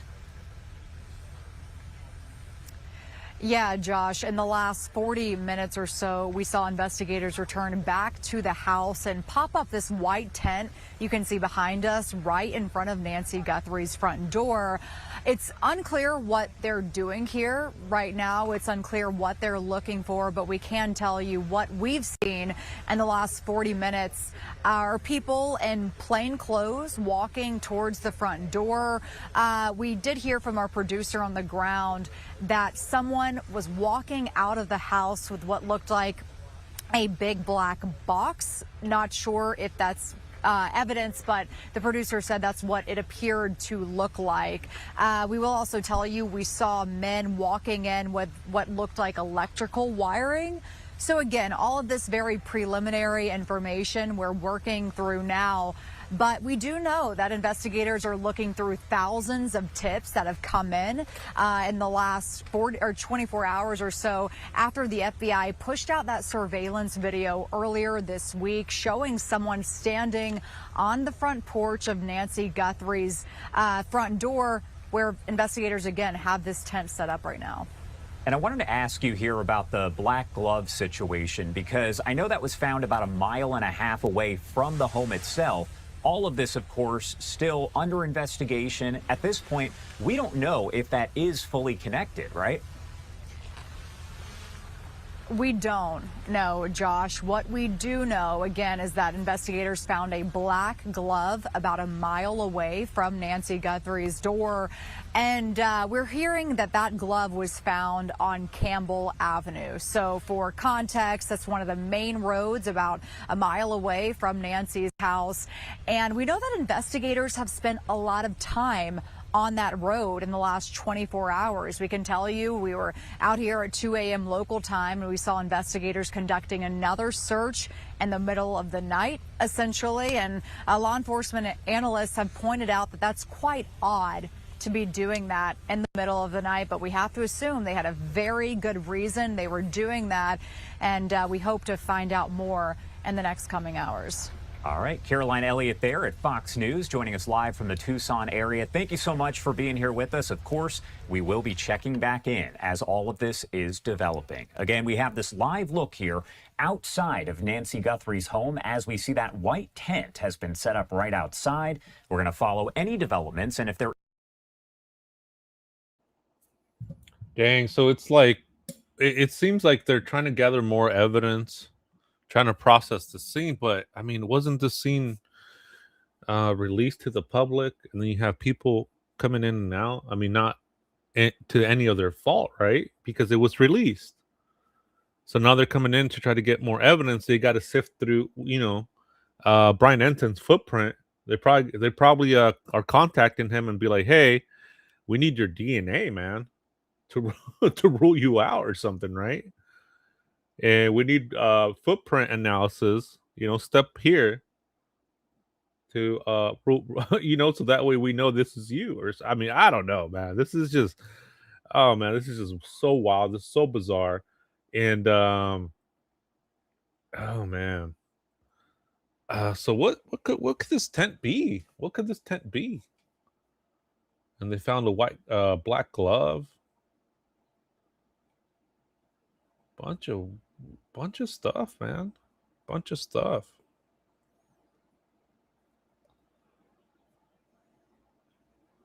Also scams, but I get half a dozen of those a day. A day. At least. Easily. And, when... So let me go back to this and while I figure out what's going on with the tent, okay? Because I think they took it down already. But let's see what X has to say. So I'll play this real quick for you guys. because he does talk about the gloves. This guy makes really good points. I really like this interview. When you're some of that stuff, some of the language in that was that we want American dollars. That sounds like the guy that I talked to at Christmas that somehow for some reason I answered, and it was like, hey, your state bar license is in jeopardy. Just give us all your information. And that guy definitely was not from the United States, or at least his accent, you know. So that seems to be a third group. And by the way, I can't think of anything lower or more parasitic than somebody trying to make money on the backs of Savannah Guthrie and her family. And that is the lowest of the low. And I look in their time of horror, right? In what they're going through, to add this layer onto it of trying to extort them. It's infuriating to me. That's a subhuman thing. And I think that the person who benefits most from that is the killer, because that's the resources have to be devoted to that, and that brings the family in, and you have to treat them like they're real, because in the 1% chance that they are, and by the way, I don't think any of these are real in this case myself, just my opinion, but you have to devote resources to that. Yeah. And I think they shall be. Yeah, that's the thing, right? You have to follow the leads because of the chance that it is real. You know, your heart and your mind say one thing, and you probably feel it that it's not real, but you have to follow the lead. You have to follow that, and the resources that the FBI are using for these ransom notes, where they could be doing that, knocking from door to door and using those resources there and talking to neighbors. You know, it takes that investigative avenue into another avenue that may end up being a dead end, but you have to follow that lead. I mean, what are you going to do? You can't just say, this sounds fake. You know, what if it isn't? It just sucks. Prosecuted as accessories after the fact murder. I really do. I think they should be. Wow. Is that possible? That's I sure think so. I think there's some laws that you pass. Maybe some good will come out of this, and they'll stiffen the laws. There are independent laws, like, hey, if you give us money, or we're gonna kill somebody, which is what they all did. That's extortion. So that's a separate crime in its own punishment. But I think that some legislatures need to come together here and catch up to the modern era of absolutely ubiquitous scamming in America and probably the world. And I think, you know, when they catch like this guy in Hawthorne, he should be, just me here, and I'm not on this case, so I can express an emotion or two. That guy should be friggin' hammered, in my view. And FBI should devote resources to tracking every one of these people down that tries to take advantage of it. And like I said, I hope I'm wrong, but I think every one of these things is fake. They took too long to do it. It makes no sense. And look, Ashley, also I've been saying this all along, so I might as well say it here. I've always believed this was a body removal, that she was dead inside the house. And you know, when you have blood like that, and this is through my twisted, very jaundiced lens of the cases that I worked on, but let me pause it on here real quick, and he goes into his theory. This is, I think this guy is onto something, because he is retired law enforcement, retired FBI, and he's got a lot of experience. And what he's about to say, I think it's going to blow your mind. And so, trigger warning moving forward with this. He does talk about SA. That topic does come up. But I wanted to ask you guys, does this blood stain, does it look like it's going towards the house or out of the house? I never really understood this blood pattern. Okay, let me play this. Again, trigger warning, guys. You know, one of the no bodies I did was a man named Pete Terrio, Vietnam vet, wonderful person, who got murdered by his girlfriend. Her name was Judy Villat. And she got him out of his house in Irvine. She was like a 110-pound woman, and he was like a 220-pound guy.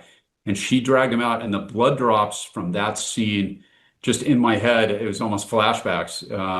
It even looked like the same tiles to me. And I don't know that. That's sheer speculation by me. But there's just so many things about this case that don't add up with the kidnapping narrative. And again, I hope I'm wrong. I pray I'm wrong and that this poor lady is found, but it's not looking good.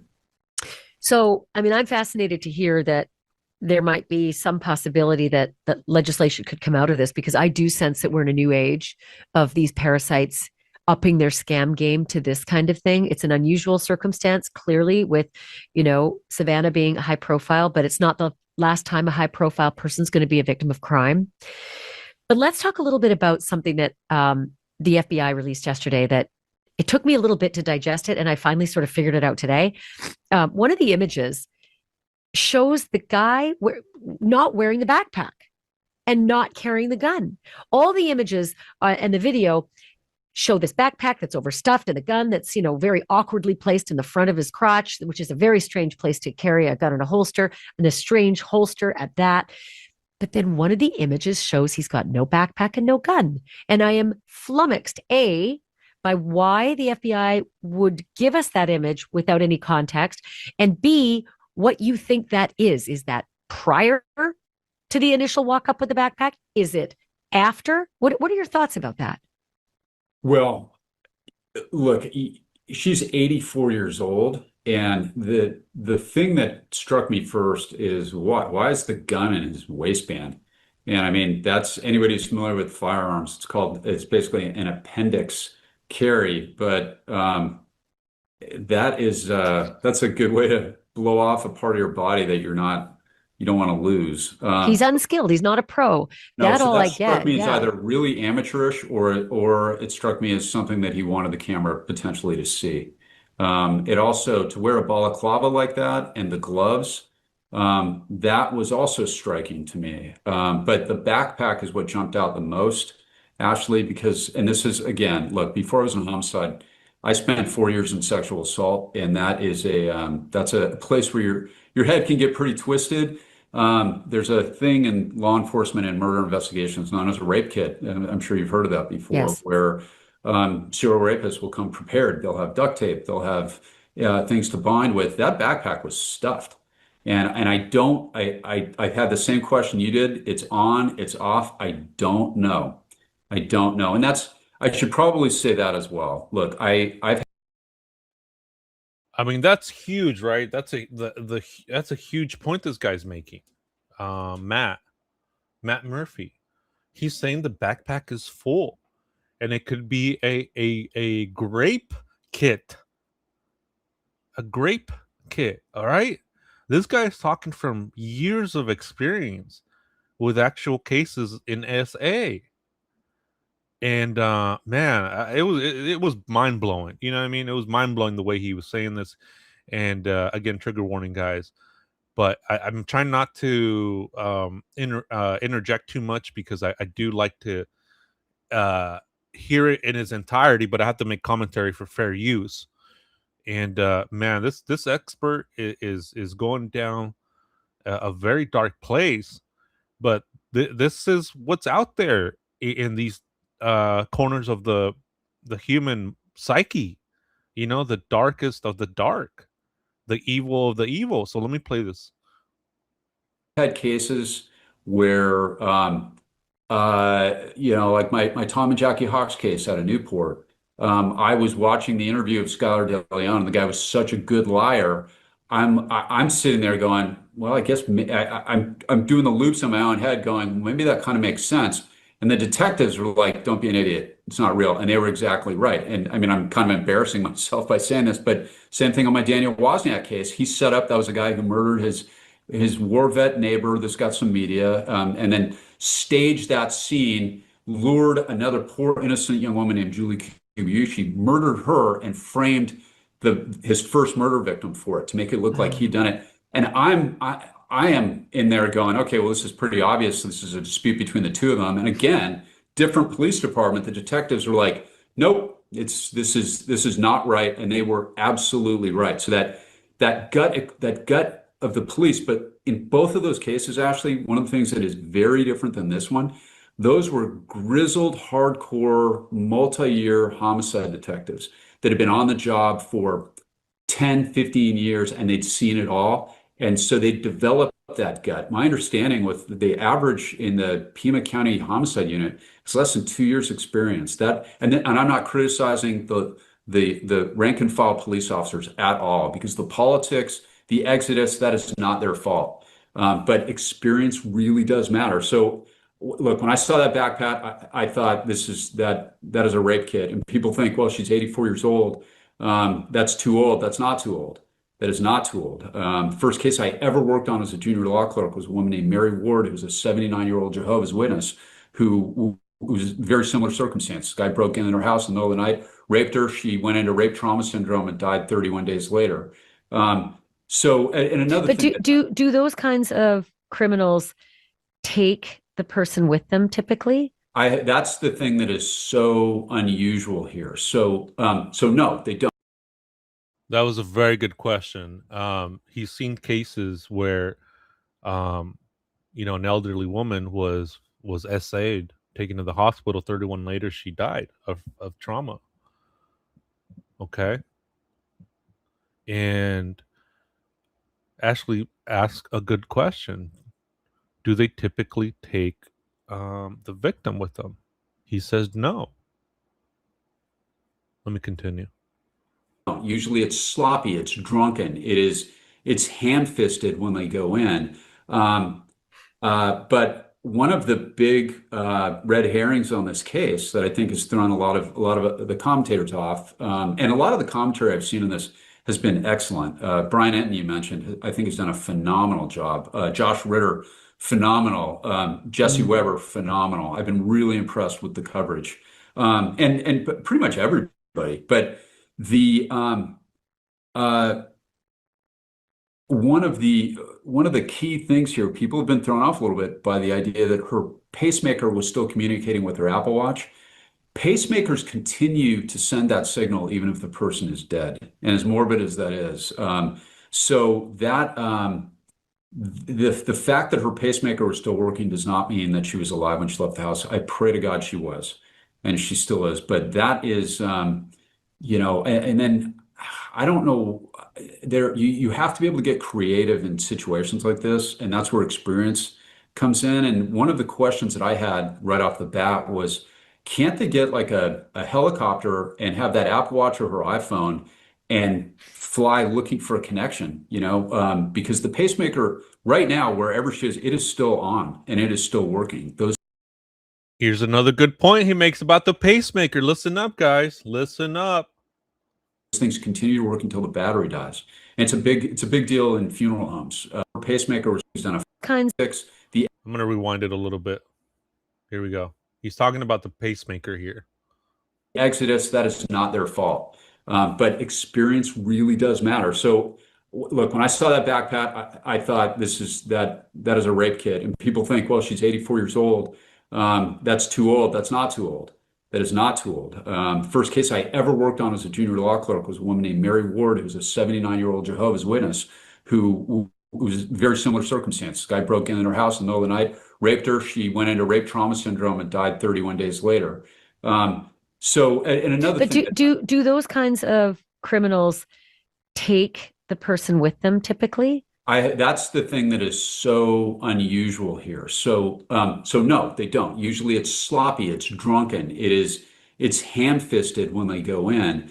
But one of the big red herrings on this case that I think has thrown a lot of the commentators off, and a lot of the commentary I've seen in this has been excellent. Brian Enton, you mentioned, I think has done a phenomenal job. Josh Ritter, phenomenal. Jesse Weber, phenomenal. I've been really impressed with the coverage, and pretty much everybody. But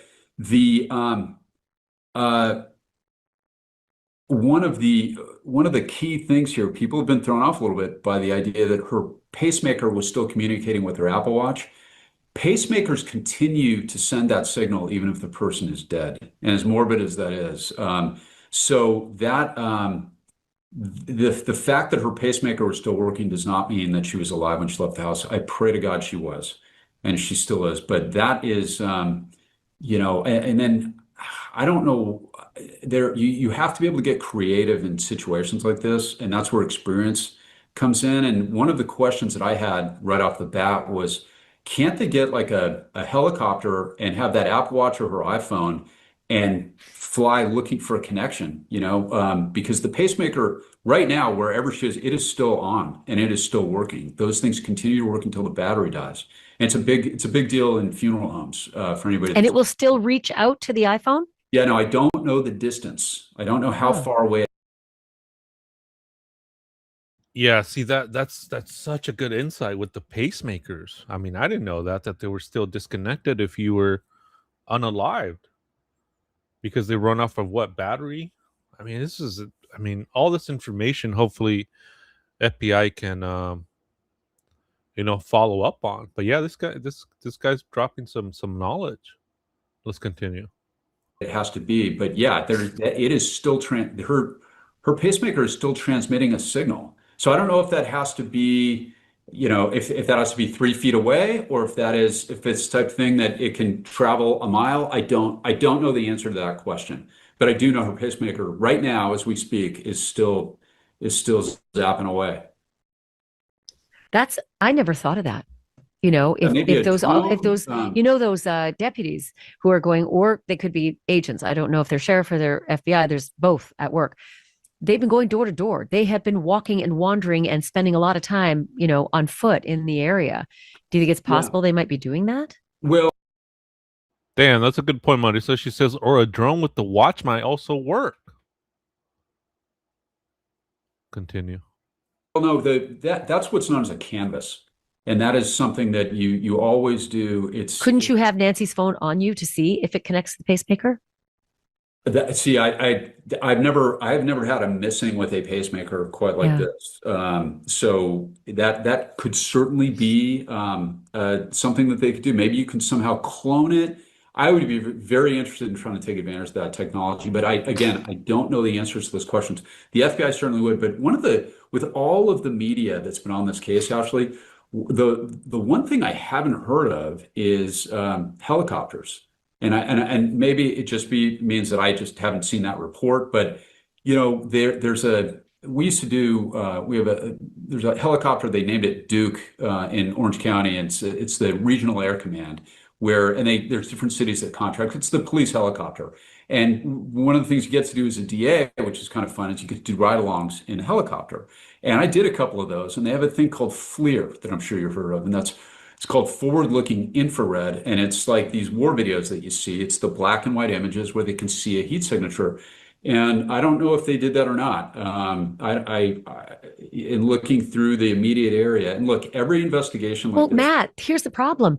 This search was called off 30 hours after she was reported missing on Monday. The sheriff said that the search was called off and was called off permanently unless or until, the situation warrants, which we were all really bewildered by. At the very least, they're searching her front yard today. Agents showed up at Nancy's house today and searched her front yard and the vicinity around the house. And we're at day 11. Thank you, Native Girl. She says, feel free to hop into the chat and share your opinions or just say hello to everybody. Yeah, come on in. All opinions are welcome. We don't personally attack. We just debate the idea, and you're good. You'll be good. Okay. So all opinions are welcomed here.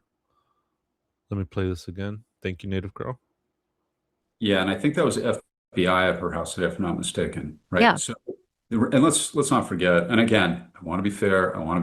I've had those high profile cases before, and I never liked when a talking head criticized any of my guys, and so now I'm a talking head, right? But they returned that scene in less than 2 days.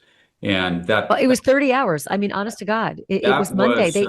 By 6 o'clock Monday, that scene was returned to the family, and Nancy was reported missing. How long did they say it was reported? They took it back at 11:56. I want to say a.m. the morning before on Sunday. Yeah, look, mistakes are made in every homicide investigation. I missed that part. How long did they say it was returned back? Because I had to shut the door. As a criminal defendant has a right to a fair jury trial, Nobody has a right to a perfect investigation, or nobody would ever be convicted of murder. Okay, so I want to say that mistakes get made. It's not, that's, none of that is necessarily fatal. However, come on, man. 30 hours?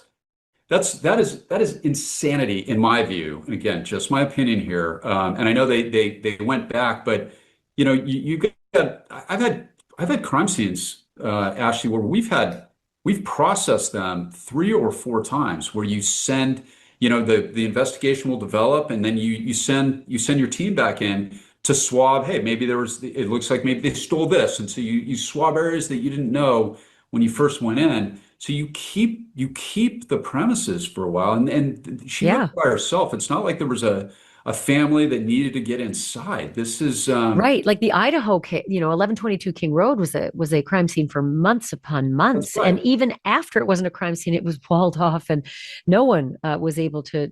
That also tells me about today's report. There was a glove that was found on the side of the road, 1.5 miles from Nancy's house. One of the black gloves that's similar as seen in the video, and then after that, 30 hours, guys. Let me ask you, is that plenty of time to to do your investigation on a missing person when there's blood in the front? The ring camera, the Nest camera is busted up or removed. Supposedly the back door was open. Is 30 hours enough to say, nothing here to see? I mean, that's wild, man. Oh man, that is wild. That is wild. Art says no. The tattoo artist says that's pretty weird. That is pretty weird. Oh my goodness, man. What is going on? Sounds like the David case in Tammy. Yes. Boom, boom, boom. We're done. Oh my goodness. When are we going to start taking these cases seriously at the time of disappearance, at the time of discovery? Let me play this. Digital reported that a pair of gloves was found in the area. That's all I can tell you. I don't know more than that. But okay. I mean, Oh, okay. The tattoo artist says, how many times have they gone back now? Right? Yes, you're right. We've seen FBI agents and other law enforcement go back and forth. And they put up a tent this morning. Art says, I lost track of that. I lost track. Miss Coffee says, I'll answer to the pacemaker.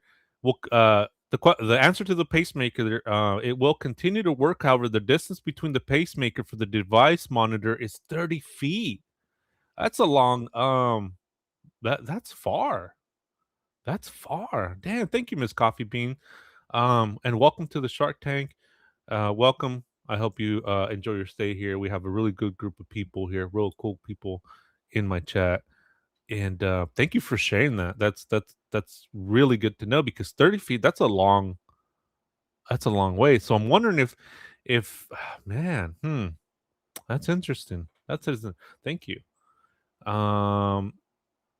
Let's see. Tatiana says, I was thinking more if she was buried deep somewhere, which I didn't want to say out loud. Oh, I see what you're saying.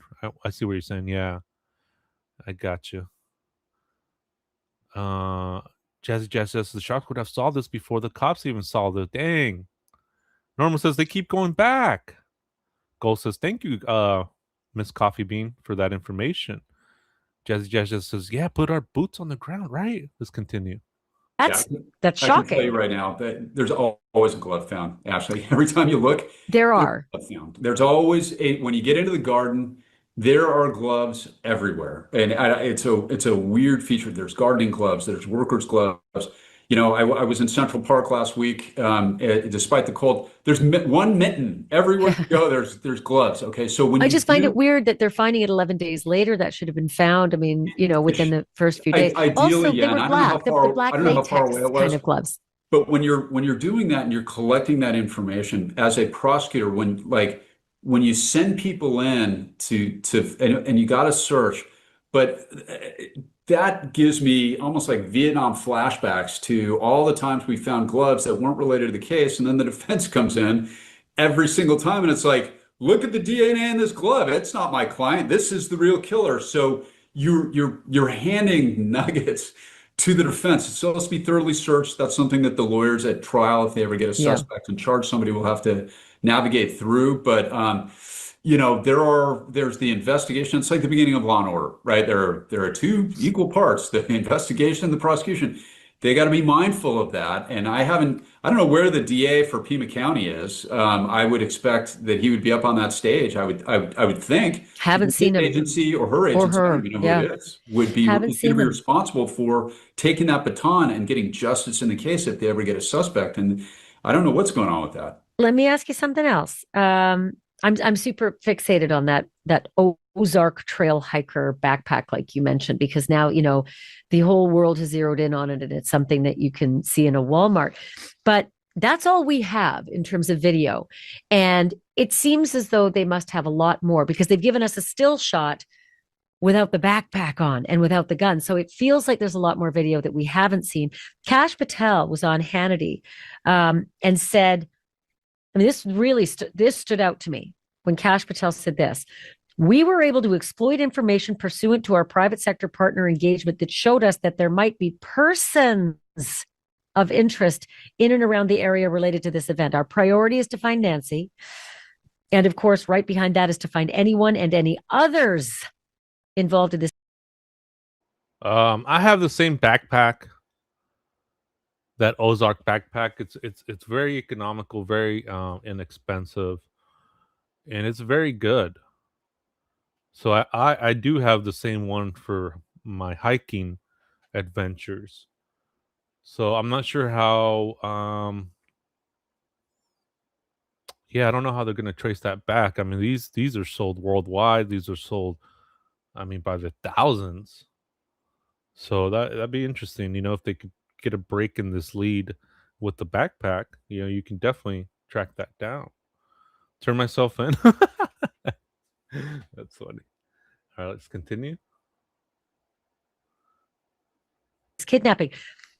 And yet we see video with one person, and Kash Patel says persons of interest. What do you make of that? That's right. And look, this is a driveway, and you're right. They've got I guarantee there's some group of FBI agents probably as we speak that are going through every video for miles around Pima County, every potential route, every Circle K gas station, every gas and sip. They're going through all of those things trying to find. And in the modern era, he's saying this. Kash Patel is saying this right after they've released this single person on the doorbell cam, right? Yeah. And he's saying, there might be persons of interest in and around the area related to this event.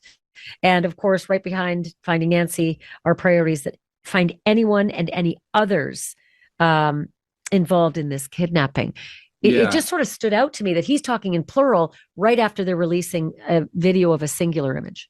That's right. And another thing, just to remember, Kash Patel was a criminal lawyer for a long time. And that is that you're right to pick up on that. And I think that is if that's a point of precision by, love him or hate him, he's a smart guy and he has a lot of experience in criminal law. So they may very well have information that somebody else might have been driving a car. I hope so, because if this is and it could be anything right now, but if this is some sort of rapist or serial killer, they tend to act alone, not always, but they certainly tend to act alone. If there's another person in driving a car, then that potentially adds fuel to the idea that maybe this really is a kidnapping, and maybe there's some hope against hope that this poor lady is still alive, although I am very skeptical of that. So, there's been a lot of attention on Nancy Guthrie's house.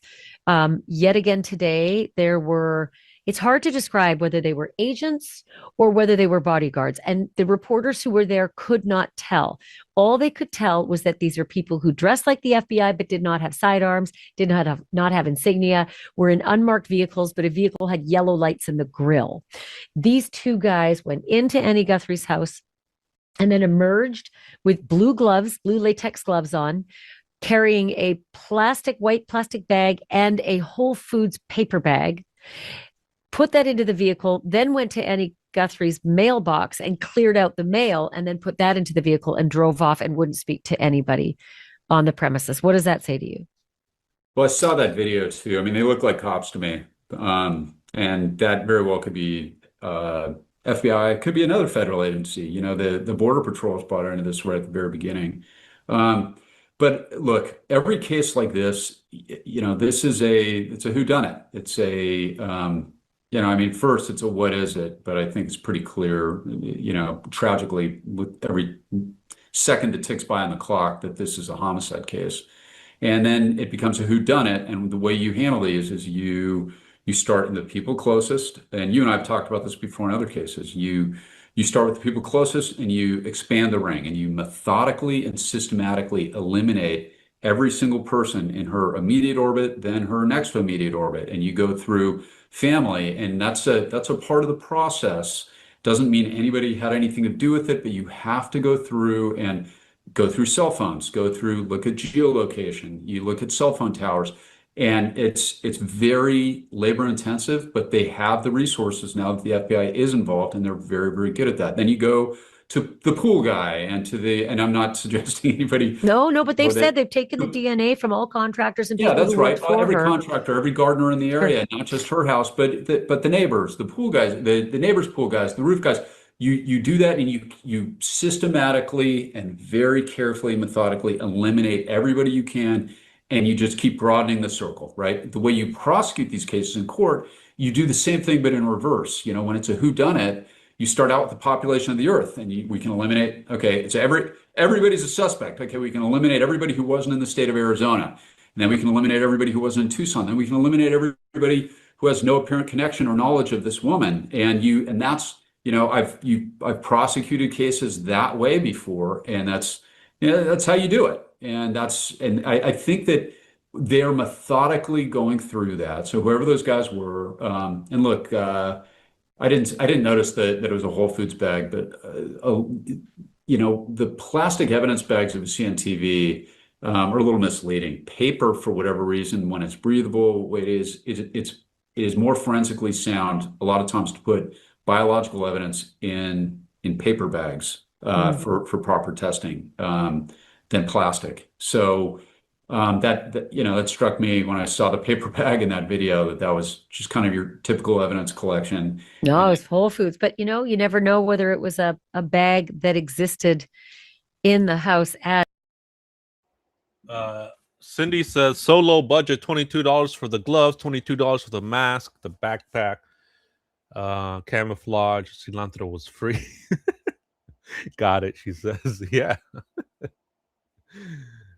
As is, and they were bringing it up, but I would think they put the bag in a bag if that were the case. It's just an unusual thing to see. Yeah, very well might have been. It might have been a evidence bag with evidence written on it, and they knew everybody was going to be watching, so they grabbed a Whole Foods bag, which would be good police work if they did. It's a good point. It's a good point. Okay, last question, and that's about Harvey Levin gets another communication today. This one is different, comes from a different address. It has a Bitcoin wallet that is a different number than the first.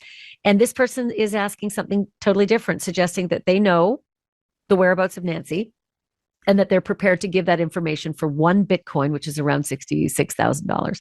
Yeah. Give or take the day. But they included, Matt, an email address and a name.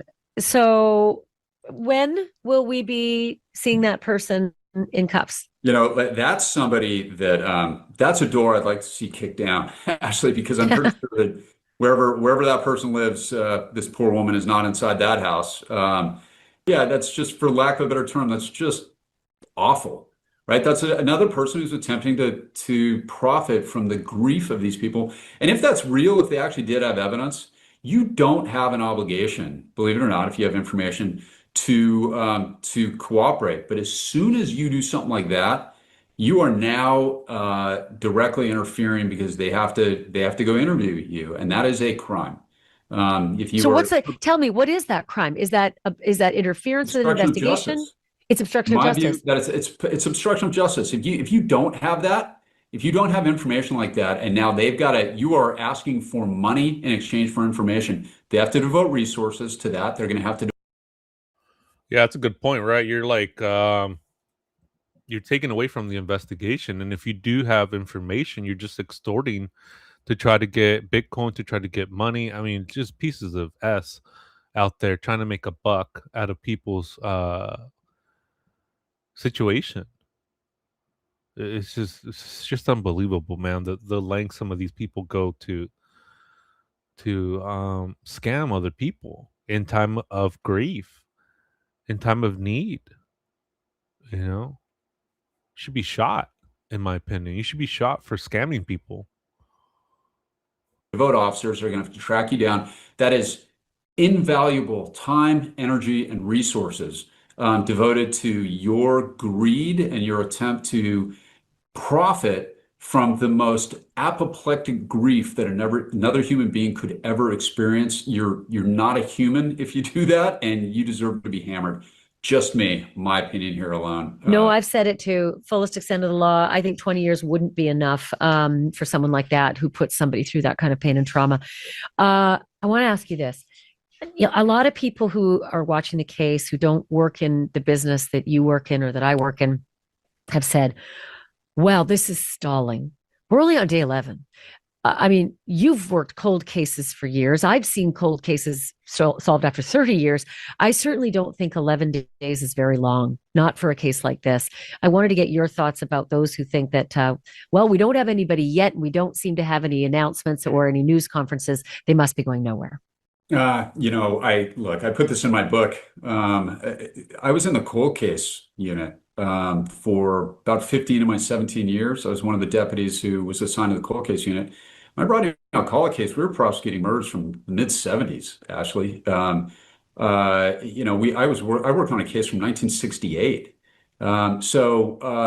Cold case is a misnomer, just the entire term, in the sense that there's no statute of limitations on murder cases in any state in America. There's no statute of limitations, which means those cases they're never closed.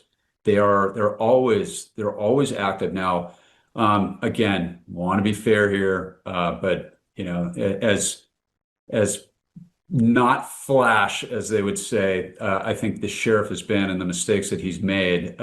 He's not going to be around forever. This case will be investigated for years and years and years. And look what just happened last night. They released this image. I hope that it just took a while, because of course they're going to get thousands of tips and they have to chase every one of those down. The FBI has the resources to do that. Again, remember the three groups. You're going to have the people who just really want to help, and they're in good faith providing information. You've got your crazies, and I guarantee they got hundreds of those. And then you got Harvey Levin's friend, who wants a Bitcoin. The criminals. That's just part of the modern landscape. And they brought in more FBI agents. I think last night, I think I read 200 new FBI agents, if I got that right. I've heard 100. I've heard 200. Dang, 200 FBI agents on this case. Wow. Little bit of Lisa says, I'm emotionally invested in this case. I want her to be safe and well. It's almost consumes me right now, not in a bad way. Yeah, I mean, it's mind-boggling, right? Kidnapping, especially of somebody that's a very out there in the public. Savannah Guthrie from the Today Show. Marisa says, fake as in an intentional distraction. Coffee Bean says they should have put yellow tape from the beginning because now the scene is contaminated. Yeah, definitely, right? That's definitely could be in favor for a defense. Absolutely. Yeah, thank you, Native Girl. If you guys have any information related to the cases like this one or Celeste Rivas, email me. My email is markttheshark943@outlook.com. Appreciate it, guys. Thank you. Let me continue. And then I've heard the full force of the, federal government and the law and whatever is needed. So who knows if it's, it can ebb and flow as well, depending on what's happening in the days and the weeks and the shifts, right? Yeah, that's right. And they're going to work it. And the FBI, like I said, the rank and file agents are absolutely wonderful, and they're really smart. And a lot of people don't know this. A lot of them went to law school. So they're not that makes you smart, trust me.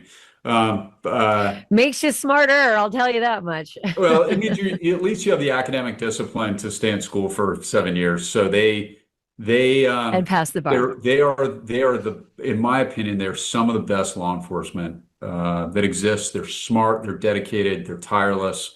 I really have a very high opinion of the FBI agents that I worked with, and I for better or worse, I worked on many cases where we had to bring in the FBI, and I had good experiences with them every time. So hopefully, the locals, again, this is a state case, are treating them right. I have no doubt that the rank and file detectives in Pima County are. I hope that their brass is doing the same thing, the brass being their leadership, I hope. And I hope that behind the scenes, we're seeing more competence than we've seen in front of those cameras. Very tough job to be up there. The questions can be tough. But yeah, I just honestly, Ashley, that basketball game pissed me off. That was a bad look. I think it was You're not the only. You're not the only one. But that's. What do you say? What pissed him off? Let me go back. Academic discipline to stay in school for 7 years. So they and pass the bar. They are in my opinion, they're some of the best law enforcement that exists. They're smart, they're dedicated, they're tireless. I really have a very high opinion of the FBI agents that I worked with, and I for better or worse, I worked on many cases where we had to bring in the FBI, and I had good experiences with them every time. So hopefully, the locals, again, this is a state case, are treating them right. I have no doubt that the rank and file detectives in Pima County are. I hope that their brass is doing the same thing, the brass being their leadership, I hope. And I hope that behind the scenes, we're seeing more competence than we've seen in front of those cameras. Very tough job to be up there. The questions can be tough. But yeah, I just honestly, Ashley, that basketball game pissed me off. That was a bad look. I think it was You're not the only. You're not the only one. But that's not good leadership. That undermines the public confidence in the competence and professionalism of law enforcement, and that's not good for anybody. So, well, listen. So hopefully that's a lesson well learned. I know that's why he hasn't done a press conference since then, because somebody's going to hit him with that. Yeah, and look, I don't know him. He may be a wonderful guy.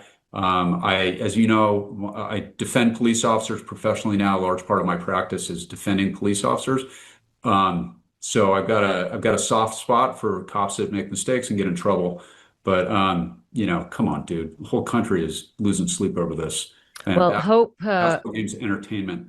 So hope springs eternal for me. I'm not only hoping for some kind of legal resolution on this. I'm hoping that Nancy is alive, and that we see one of those remarkable images like Elizabeth Smart returned to Ed and Lois Smart. I still hope for something like that, because I do believe that we all need it as a country. We need it. Yeah, that's right. So and the can I just Guthries add one need thing it. to that? I've had crazy cases where I'm like those two I told you about. I'm convinced it's one way, and it turns out to be something completely different. So, if there's one thing that got knocked into my head over all those years, was you got to keep an open mind. Never key in too closely on one theory, because you may be completely wrong. And I've seen it, I've lived it, and so there is still hope.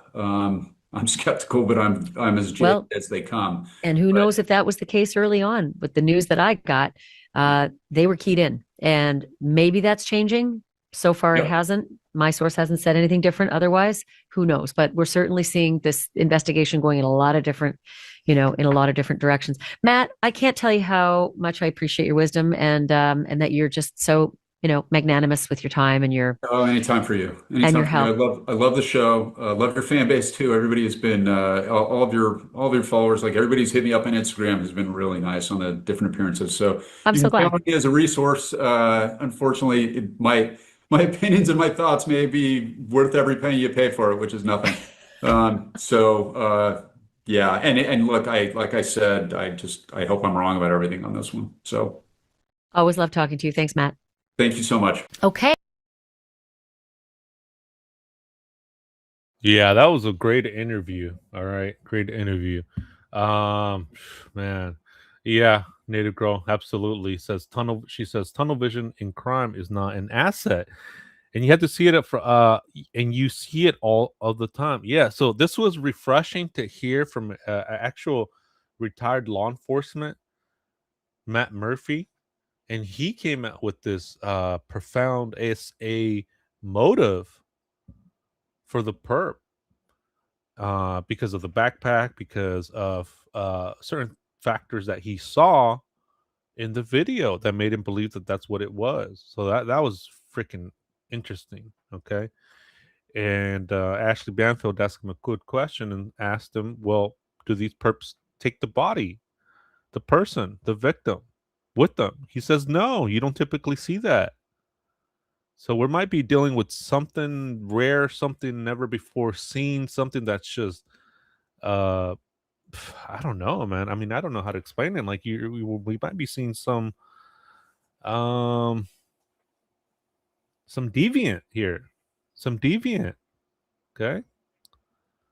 Tammy says sometimes we need a mental helper. Yeah, absolutely. Ramona says, I'm trying to understand why people voted for the sheriff to put him as a leader, but can't do cameras conferences. And I get it. It's difficult to do. So you guys were saying it was the basketball game, right? Mm-hmm. Oh man. Hopefully, I pray and hope that she is alive somewhere. Um, it's just we'll be optimistic. I'm always optimistic with all these cases. But that's all I have for you guys for today. I'm gonna see if I can go live later on today. I just need to do some adulting. I got to get some stuff done, but I do want to go live later. So if you guys are around, make sure you guys put on all notifications. That way we can continue the conversation. And I love hearing you guys' thoughts. I love hearing you guys' opinions and your insights. You guys are my eyes and my ears out there. So I really appreciate it. You guys see things that I would have never seen without your guys' insights. So definitely appreciate it. Art says adulting yuck. I know, right? I know, Art. Miss Jam says, good show, Mark. Thank you guys. Thank you for being amazing in the chat. You guys were on fire today. You guys came out with some really good insights, really good thoughts, really good comments, going back and forth. So I really appreciate it. You guys are a blessing to me, to the Shark family, to everybody in here. And yeah, positive vibes your way. And I know, right? Yuck, he says. So let me give a shout out to everybody that donated today to help out with the episode. Really appreciate it. Della Dank with her $2 super chat. She says Coke Zero. Yeah, absolutely. That will definitely get me a Coke Zero, man. Definitely. So thank you. And Della Dank, congratulations. You're almost closer to getting that degree that you said that you've been trying to get for so long. You're almost there. You gotta make a carne asada. Some adobada, some carne asada, pollo asado. I'll buy everything. Don't worry. I'll buy everything. Guacamole, pico de gallo, some fresh tortillas, some salsa. Let's go. And then we have Art for your $9.99. Thank you so much, Art. I appreciate it. He says they found gloves and he must be coming soon. I hope so. I hope they get a big break with DNA. Somebody comes in, calls them the tip, maybe a confession, right? Something that says, look, this is how it happened. We have DNA. I mean, something has to break because as we've seen in the videos, this guy doesn't seem all bright. I mean, this guy looks like an idiot. Getting cilantro from the lawn? Come on now. To try to cover the camera? I mean, really, dude? I mean, it looks like it's a joke, like a parody or something, So I do appreciate that, Art. Thank you so much for hanging out with us today. Really appreciate your $9.99 super chat, man. It goes a long way. Thank you so much. And then we have a $4.99 by Native Girl 969. She says, let's get some super chats in here for Mark the Shark with a emoji with hearts. Appreciate that. Thank you so much, Native Girl. Thank you so much for holding it down. Yeah, we did get we've got some super chats today. We got some super chats. So thank you, Native Girl. Appreciate that. Thank you for holding it down too. Thank you for her holding it down. We all missed you. And I hope you're doing okay. I know we have to take a break sometimes, so we were glad to see you today here. We were glad to see you. So thanks for stopping by. Thank you, Goal, for modding up. And thank you, everybody. Appreciate it. Thank you guys so much. You guys have a good day. I'm going to leave you guys with some exit music. Okay. Okay, I'll check my email. Thank you guys. So also make sure you guys hit all notifications because I do want to come on live later. Yeah, definitely, Native Girl. Absolutely. No, thank you. Seriously, for everything that you've done since the beginning. It doesn't go unnoticed. It doesn't go unappreciated. You've done so much for the channel since day one. You were my first subscriber, and I'm forever thankful. What else can I say, right? So I appreciate that. Appreciate your help and support with the channel. Thank you, Go, my other mod. Appreciate it. You guys have a good night, and I'll see you guys soon, hopefully. All right, let me get going so I can get this stuff done, and then I want to hop back on. I want to continue the conversation, guys. You guys have a good day. I appreciate it, and we'll put some music on here so you guys can relax a little bit and kind of keep the conversation going and kind of wind down a little bit and stretch out. All right, I like to put some music on before we head out. So thank you guys. You guys have a good day. Bye-bye.